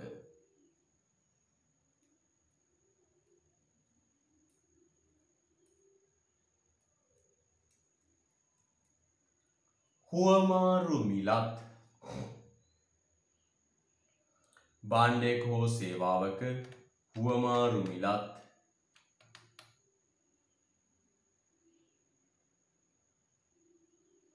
හුවමාරු ප්‍රමාණයක් භාණ්ඩයක හෝ සේවාවක හුවමාරු මිලත් හුවමාරු ප්‍රමාණයක්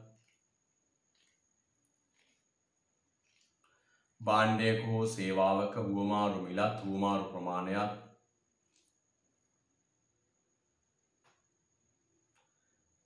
තීරණය කිරීමට හුවමාරු මිලත් හුවමාරු ප්‍රමාණයක් තීරණය කිරීමට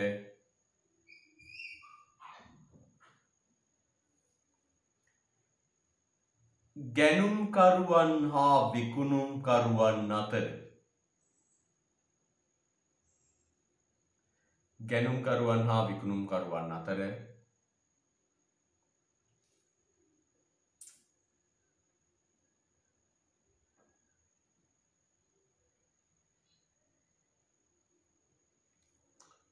හුවමාරුමය සම්බන්ධතාවක් ගැනුම්කරුවන් හා විකුණුම්කරුවන් අතර සම්බන්ධතාවක් ඇති කර ගැනීම සඳහා ගැනුම්කරුවන් හා විකුණුම්කරුවන් අතර සම්බන්ධතාවක් ඇති කර ගැනීම සඳහා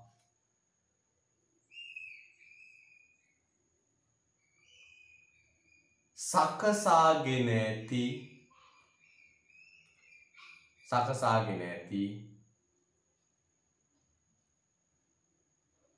ආයතනික වැඩපිළිවෙලකි. සකසාගෙන ඇති ආයතනික වැඩපිළිවෙලකි.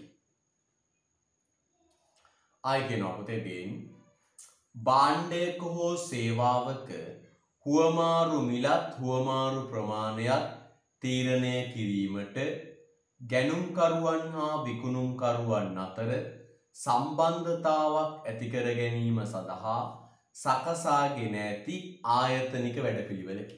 ආයි කියනවා පුතේ භාණ්ඩයක හෝ සේවාවක හුවමාරු මිලක් හුවමාරු ප්‍රමාණයක් තීරණය කිරීමට ගැනුම්කරුවන් හා විකුණුම්කරුවන් අතර සම්බන්ධතාවක් ඇති කර ගැනීම සඳහා සකසාගෙන ඇති ආයතනික වැඩ පිළිවෙලකි.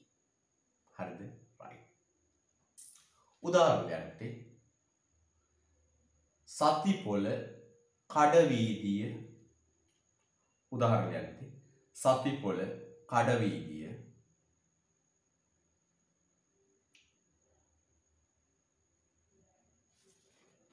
සතිපොළ කඩවීදිය වෙන්දේසි පොළ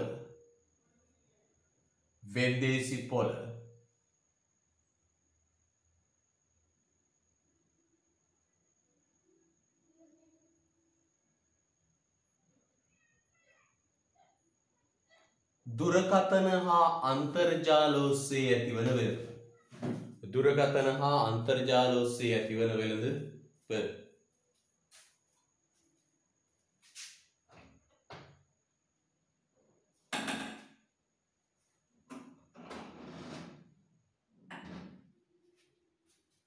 දුරකථනය හෝ අන්තර්ජාලය ඔස්සේ ඇතිවන වෙළඳ පළ.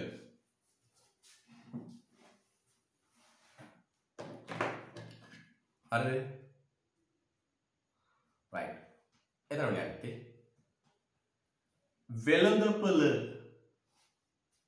වෙළඳපළ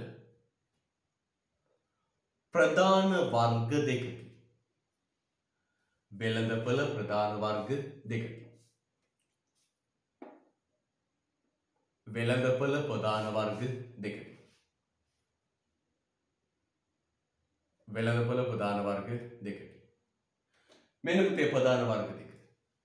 එහෙනම් ගැනුම්කරුවන්ටයි විකුණුම්කරුවන්ටයි හුවමාරුමය සම්බන්ධයක් ඇති කරගන්න සකස් කරපු වැඩපිළිවෙල තමයි වෙළඳපළ. වෙළඳපළක් තුල පුතේ කොටස් දෙකයි. දාමු මෙන්න සම්පූර්ණ කරුණු ටික ඇතුළත් වෙනකොට සටහනක් ගහමු. එතකොට ලේසි.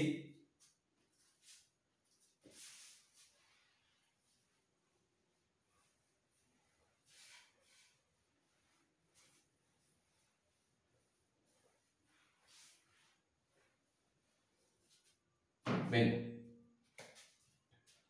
වෙළඳපළ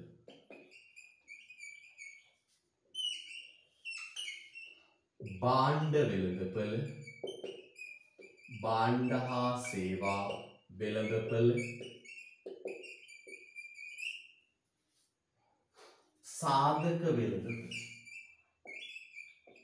සාධක වෙළඳපළ මොකක්ද දෙක? භාණ්ඩ හා සේවා වෙළඳපළයි සාධක වෙළඳපළයි.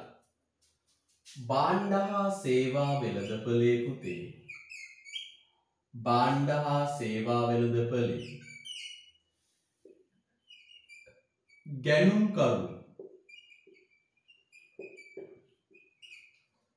ගැනුම්කරු කුටුම්බ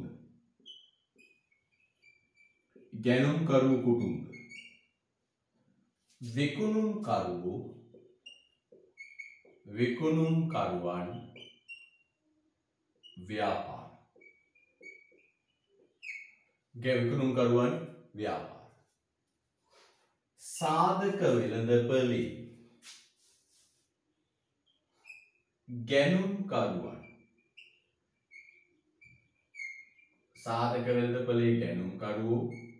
ව්‍යාපාර සාධක ගැනුම්කරුවෝ සාධක ගන්න ව්‍යාපාර සාධක විකුණුම්කරුවෝ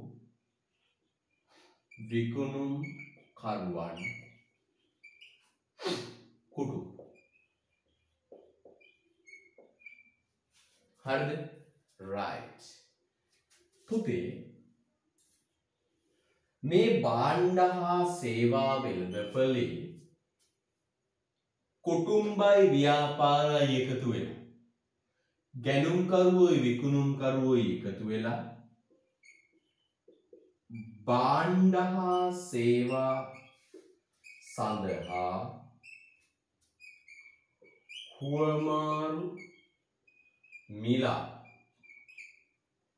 හුවමාරු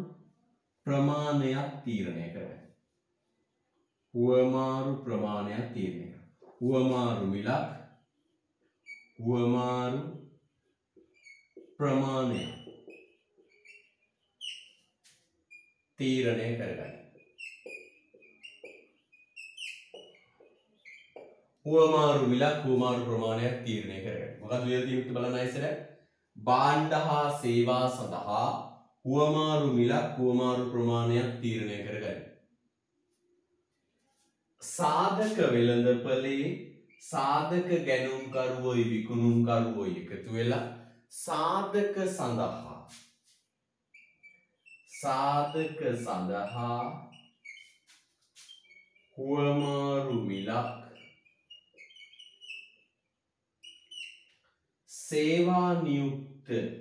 සේවා නියුක්ති ප්‍රමාණය තීරණය කරගන්න.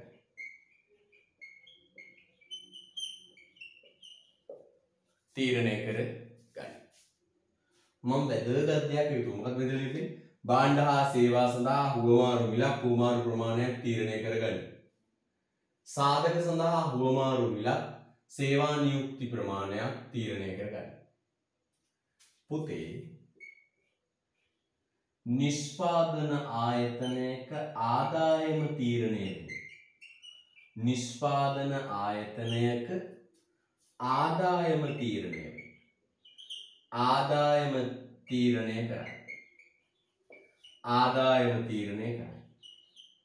එහෙනම් හොඳට මතක තියාගන්න නිෂ්පාදන ආයතනයක ආදායම තීරණය වෙන්නේ භාණ්ඩ හා සේවා වෙළඳපොළ මත. නිෂ්පාදන ආයතනයක ආදායම තීරණය කරයි. මේකේ පුතේ මොකක්ද? නිෂ්පාදන ආයතනයක පිරිවැය තීරණය කරයි. නිෂ්පාදන ආයතනයක පිරිවැය තීරණය කරයි. පිරිවැය තීරණය කරයි. නිෂ්පාදන ආයතනයක පිරිවැය තීරණය කරයි. එහෙනම් මෙන්න මෙහෙම කියමු. බලන්න. වෙළඳපොළ. එහෙනම් වෙළඳපොළ කොටස් දෙකක්. එක භාණ්ඩ හා හොඳට බලා ගන්න පුතේ.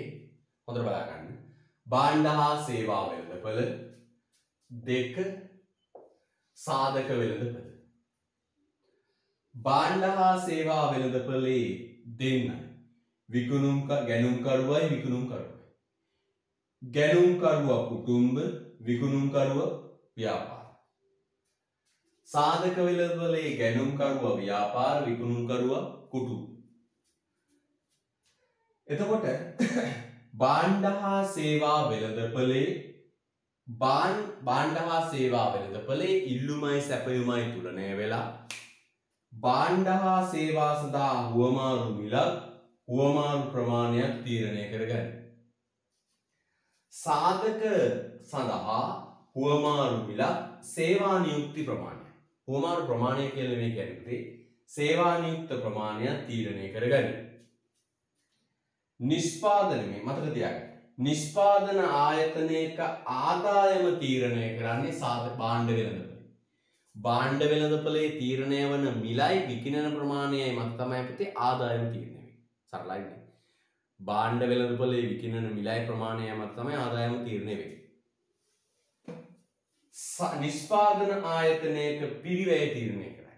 නිෂ්පාදන ආයතනයක පිරිවැය තීරණය වෙන්නේ සාධක වෙළඳපොළ. ඉතුරු ඊට කඩේ ලස්සනට මේක දාගන්න.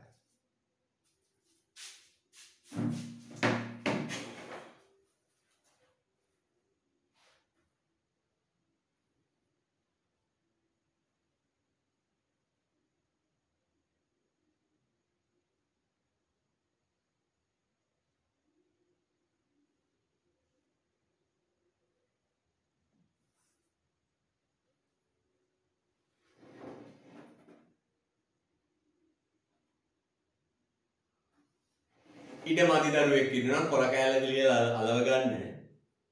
ඉඩමත් දරුවෙක් ඉන්නවා කොළ කෑල්ල කියලා අලව ගන්න. නැත්තම් ඔය අන්තිම පිටුවේ ලියන්න විකල්ප භාවිතා කරන්න.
හරි.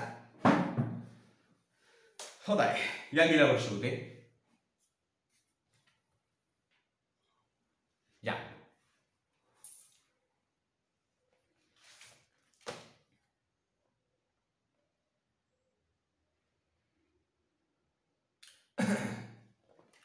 හරි. පුතේ අද නෙවෙයි අපි පැය 7 අද පැය 2යි කරන්නේ. ඉරිදට තමයි පුතේ ඉතුරු පැය 4ක් 5ක් කරන්නේ. ඉරිද පන්ති තමයි ඉතුරු කාලය කරන්නේ. ඊට පස්සේ පන්තිය පටන් ගත්තට පස්සේ මේ කරදර මුකුත් නැහැ. උපරිම කාලයකට යන්න පුළුවන්. හරිද? right. ඉරිදට පැය 4ක් කරනවා. අද පැය 2ක් කරනවා. සතියේ පැය 6 කවර් කරනවා. ඊළඟ සතිය අපි පන්ති පටන් ගන්නවා. ඊට පස්සේ ගැටලුවක් නෑ.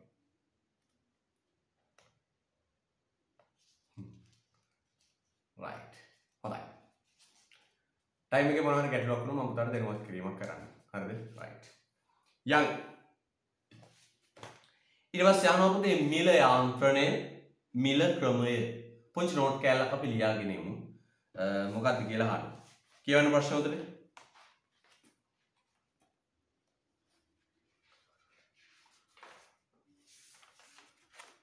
ආනෝ පුතේ මොකක්ද?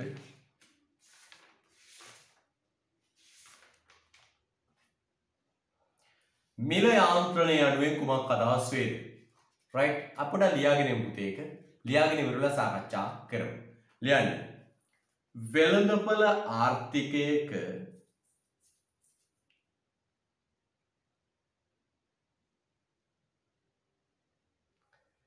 ක්‍රියාත්මක වන වෙළඳපොළ ආර්ථිකයක ක්‍රියාත්මක වන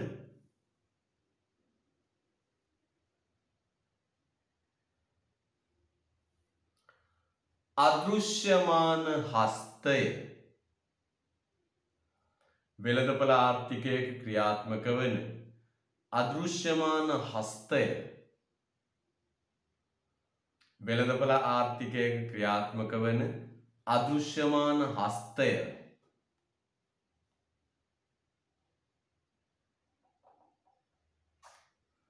මිල යාන්ත්‍රණයයි.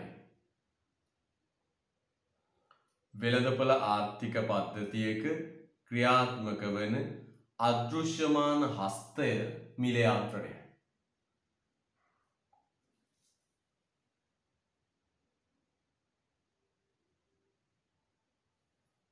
රුලක් අරින්න. මිල යාන්ත්‍රණය යනු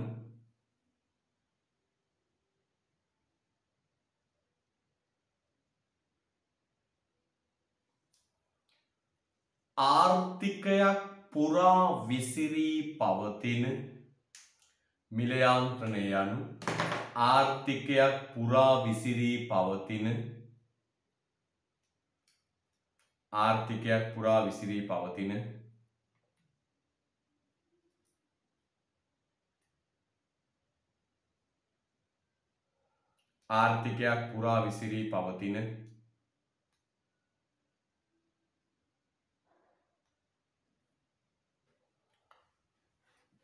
පාරිභෝගිකයන්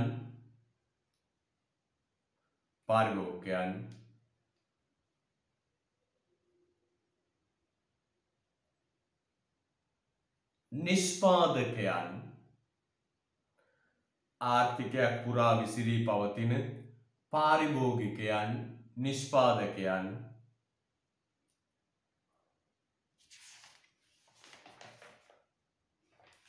සහ සාධක සපයන්න. පාරිභෝගිකයන් නිෂ්පාදකයන් සහ සාධක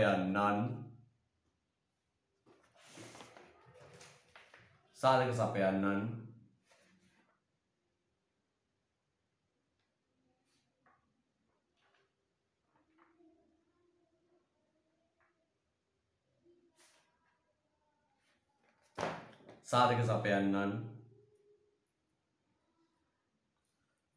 තම ස්වාර්ථය මත ගනු ලබන තීරණ. තම ස්වාර්ථය මත ගනු ලබන තීරණ.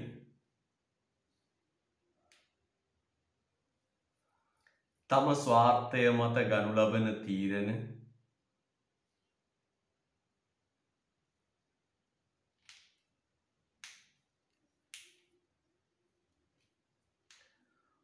මනාව සම්බන්ධීකරණය කරමි.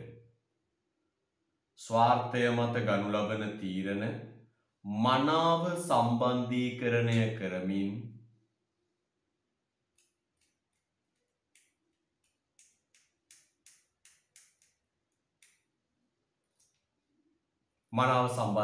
කරමින්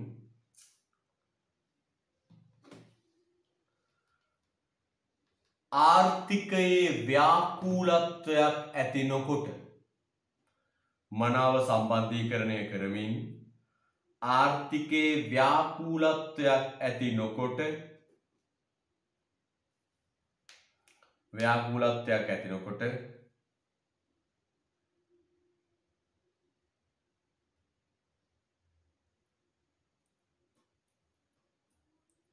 ක්‍රමානුකූලව මෙහෙයවන යාන්ත්‍රණයයි. ක්‍රමානුකූලව මෙහෙයවන යාන්ත්‍රණයයි. ක්‍රමානුකූලව මෙහෙයවන යාන්ත්‍රණයයි.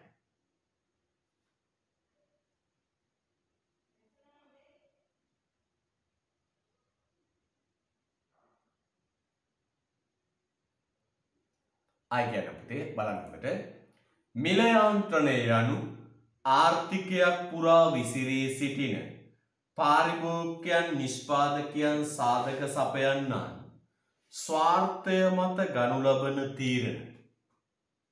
ස්වාර්ථය මත ගනු ලබන තීරණ මනාව සම්බන්ධීකරණය කරමින් ආර්ථිකයේ ව්‍යාකූලත්වයක් ඇති නොකොට ක්‍රමානුකූලව මෙහෙයවන යාන්ත්‍රණයයි. රුලක් අරින්න.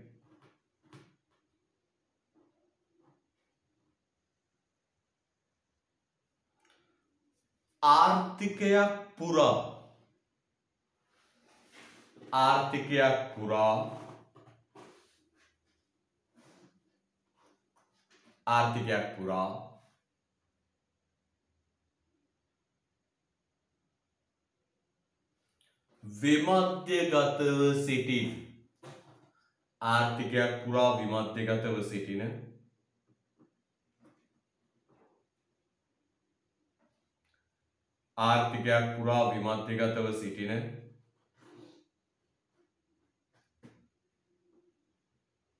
දහස් සංඛ්‍යාත පුද්ගලයින්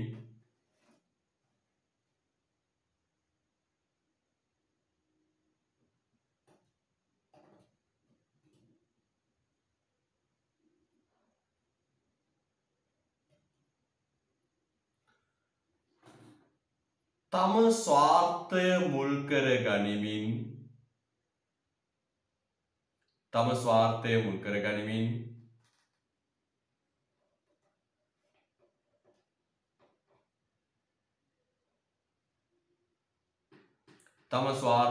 කර ගනිමින්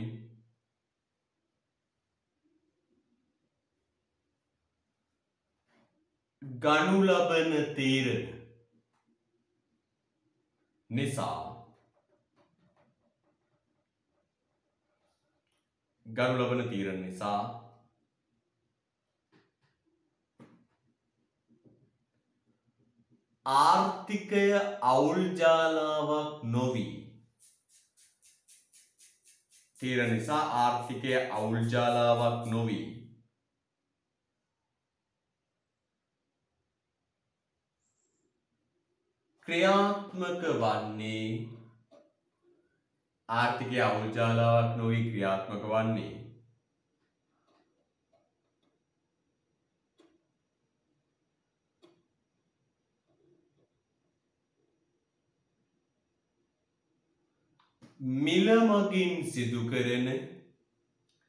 ආර්ථිකය අවුල් ජාලාවක් නොවී ක්‍රියාත්මක වන්නේ මිල මගින්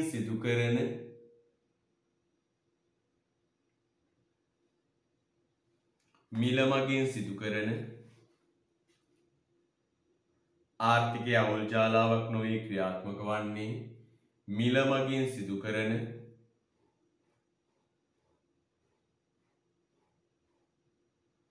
සම්බන්ධීකරණය ඔස්සේවි. මිල මගින් සිදු කරන සම්බන්ධීකරණය ඔස්සේ වේ. මිල මගින් සිදු කරන සම්බන්ධීකරණය ඔස්සේ වේ. මිල මගින් සිදු කරන සම්බන්ධීකරණය ඔස්සේ වේ. මේ අනුකූලය උනේ. වෙළඳපළ ආර්ථිකයක මේ ආර්ථිකය පුරා විසිරලා ඉන්න දහස් සංඛ්‍යාත ඉල්ලුම්කරුවන්ගේ දහස් සංඛ්‍යාත සැපයුම්කරුවන්ගේ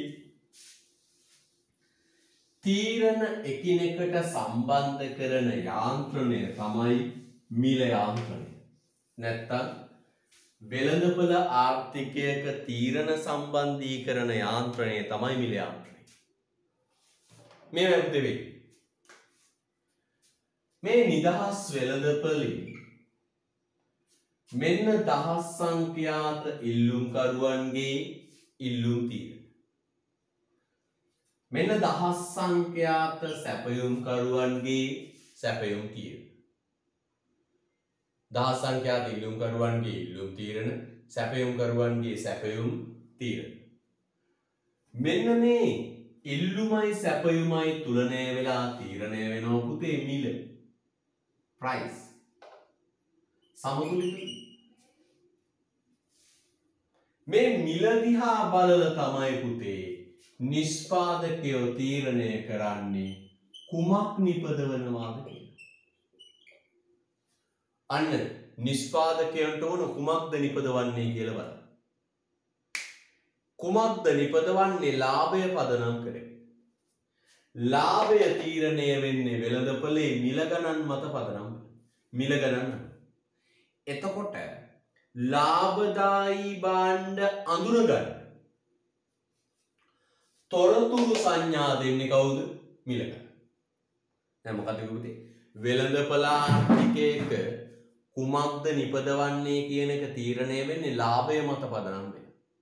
පෞද්ගලිකාංශය නිපදවන්නේ ලාභදායී දේවල්. එතෙන්දී ලාභදායක භාණ්ඩය කුමක්ද කියන එක හඳුනගන්න මිල මගින් තමයි අවශ්‍ය තොරතුරු සංඥා ටික සපයන්නේ. දෙවෙනි එක කෙසේ නිපදවනවා? කෙසේ නිපදවනවා? අපිට භාණ්ඩයක් නිපදවන්න පුළුවන් ශිල්ප ක්‍රම දෙකක්. ශ්‍රම සූක්ෂම ශිල්ප ක්‍රමය, ප්‍රාග්ධන සූක්ෂම ශිල්ප ක්‍රමය. මේ ක්‍රම දෙකෙන් මොන ක්‍රමයටද නිපදවන්නේ කියන එක තීරණය වෙන්නේ සාධක වෙළඳපොලේ ශ්‍රම සාධකයේ මිලයි ප්‍රාග්ධන සාධකයේ මිලයි මත. සාධක වෙළඳපොලේ ශ්‍රම සාධකයේ මිල අඩු නම් ශ්‍රම සූක්ෂම නිපදවනවා. සාධක වෙළඳපොලේ ප්‍රාග්ධන සාධකයේ මිල අඩු නම් ප්‍රාග්ධන සූක්ෂම නිපදවනවා. එතකොට කෙසේද නිපදවන්නේ කියන එක තීරණය කරන්නේ සාධක වෙළඳපොළ මිල ගණන. කා සඳහාද නිපදවන්නේ? කා සඳහා නිපදවනවා.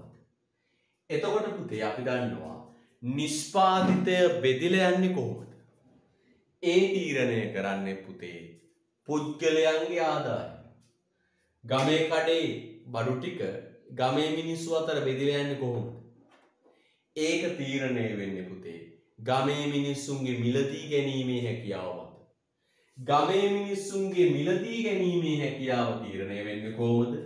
සාධක වෙළඳපොලේ ඒ අයට හිමි සාධකවල මිල හා ප්‍රමාණය මත. කාටද භාණ්ඩ දෙන්නේ කියන එක, කවුද භාණ්ඩය අත්පත් කරගන්නේ කියන එක තීරණය වෙන්නේ කුටුම්බ සතු ක්‍රය ශක්තිය මත. කුටුම්බ සතු ආදායම මත. එතකොට නිපදවන භාණ්ඩ කවුද අත්පත් කරගන්නේ කියන එක තීරණය කරන්නේ කවුද? කුටුම්බ සතු ආදායම.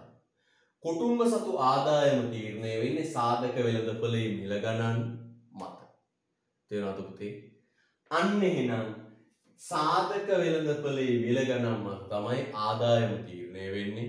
ඒ ආදායම මත තමයි නිෂ්පාදිතය බෙදිලා යන්නේ. එහෙනම් බලන්න වෙළඳපොළ ආර්ථිකයක කුමක්ද නිපදවන්නේ, කෙසේද නිපදවන්නේ, කා සඳහාද නිපදවන්නේ කියන මූලික ප්‍රශ්න තුනම විසඳෙන්නේ වෙළඳපොළ මිල ගණන් පදනම් කරගෙන. මිල ගණන් දිහා බලලා මේ විදියට ප්‍රශ්න විසඳන ක්‍රමයට තමයි කියන්නේ මිල යාන්ත්‍රණය. හරිද? right.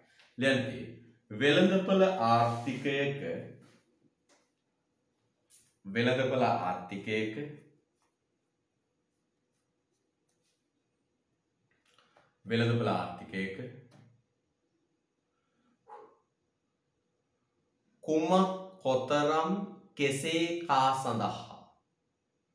කුමක් කොතරම් කෙසේ කා සඳහා වෙළඳපොළ ආර්ථිකයක කුමක් කොතරම් කෙසේ කා සඳහා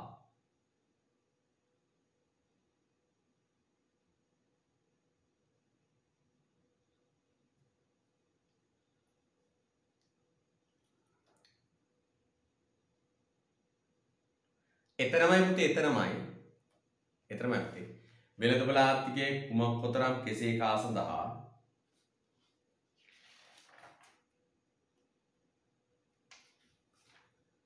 වෙළඳපොළ ආර්ථිකයේ කුමක් කොතරම් කෙසේ කා සඳහා නිපදවනවාද යන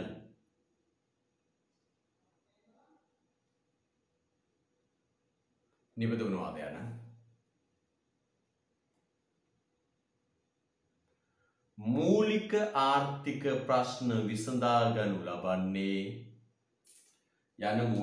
ප්‍රශ්න විසඳා ගනු ලබන්නේ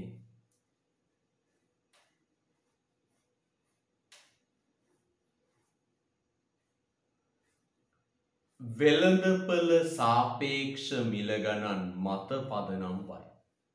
වෙළඳපොළ සාපේක්ෂ මිල ගණන් මත පදනම් වයි. වෙළඳපොළ සාපේක්ෂ මිල ගණන් මත පදනම් වයි.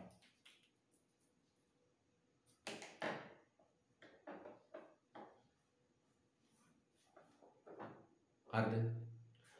කුමක් කොතරම් කෙසේ කා සඳහා නිපදවනවාද යන මූලික ආර්ථික ප්‍රශ්න විසඳන්නේ වෙළඳපොළ සාපේක්ෂ මිල ගණන් මත පදනම් වයි. මෙසේ මිල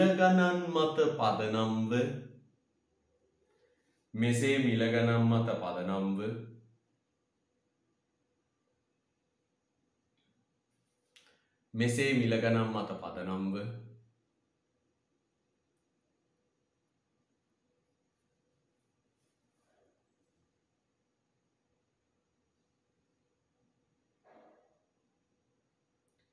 මූලික ආර්ථික ප්‍රශ්න විසඳා ගන්නා ක්‍රමය.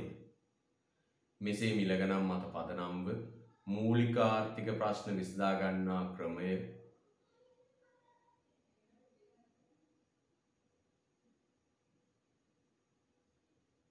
මිල යාන්ත්‍රණයයි. මූලික ආර්ථික ප්‍රශ්න විසඳා ගන්නා ක්‍රමය මිල යාන්ත්‍රණයයි. මෙසේ වෙළඳපොළ මිල ගණන් මත පදනම්ව මූලික ආර්ථික ප්‍රශ්න විසඳා ගන්නා ක්‍රමය මිල යාන්ත්‍රණයයි.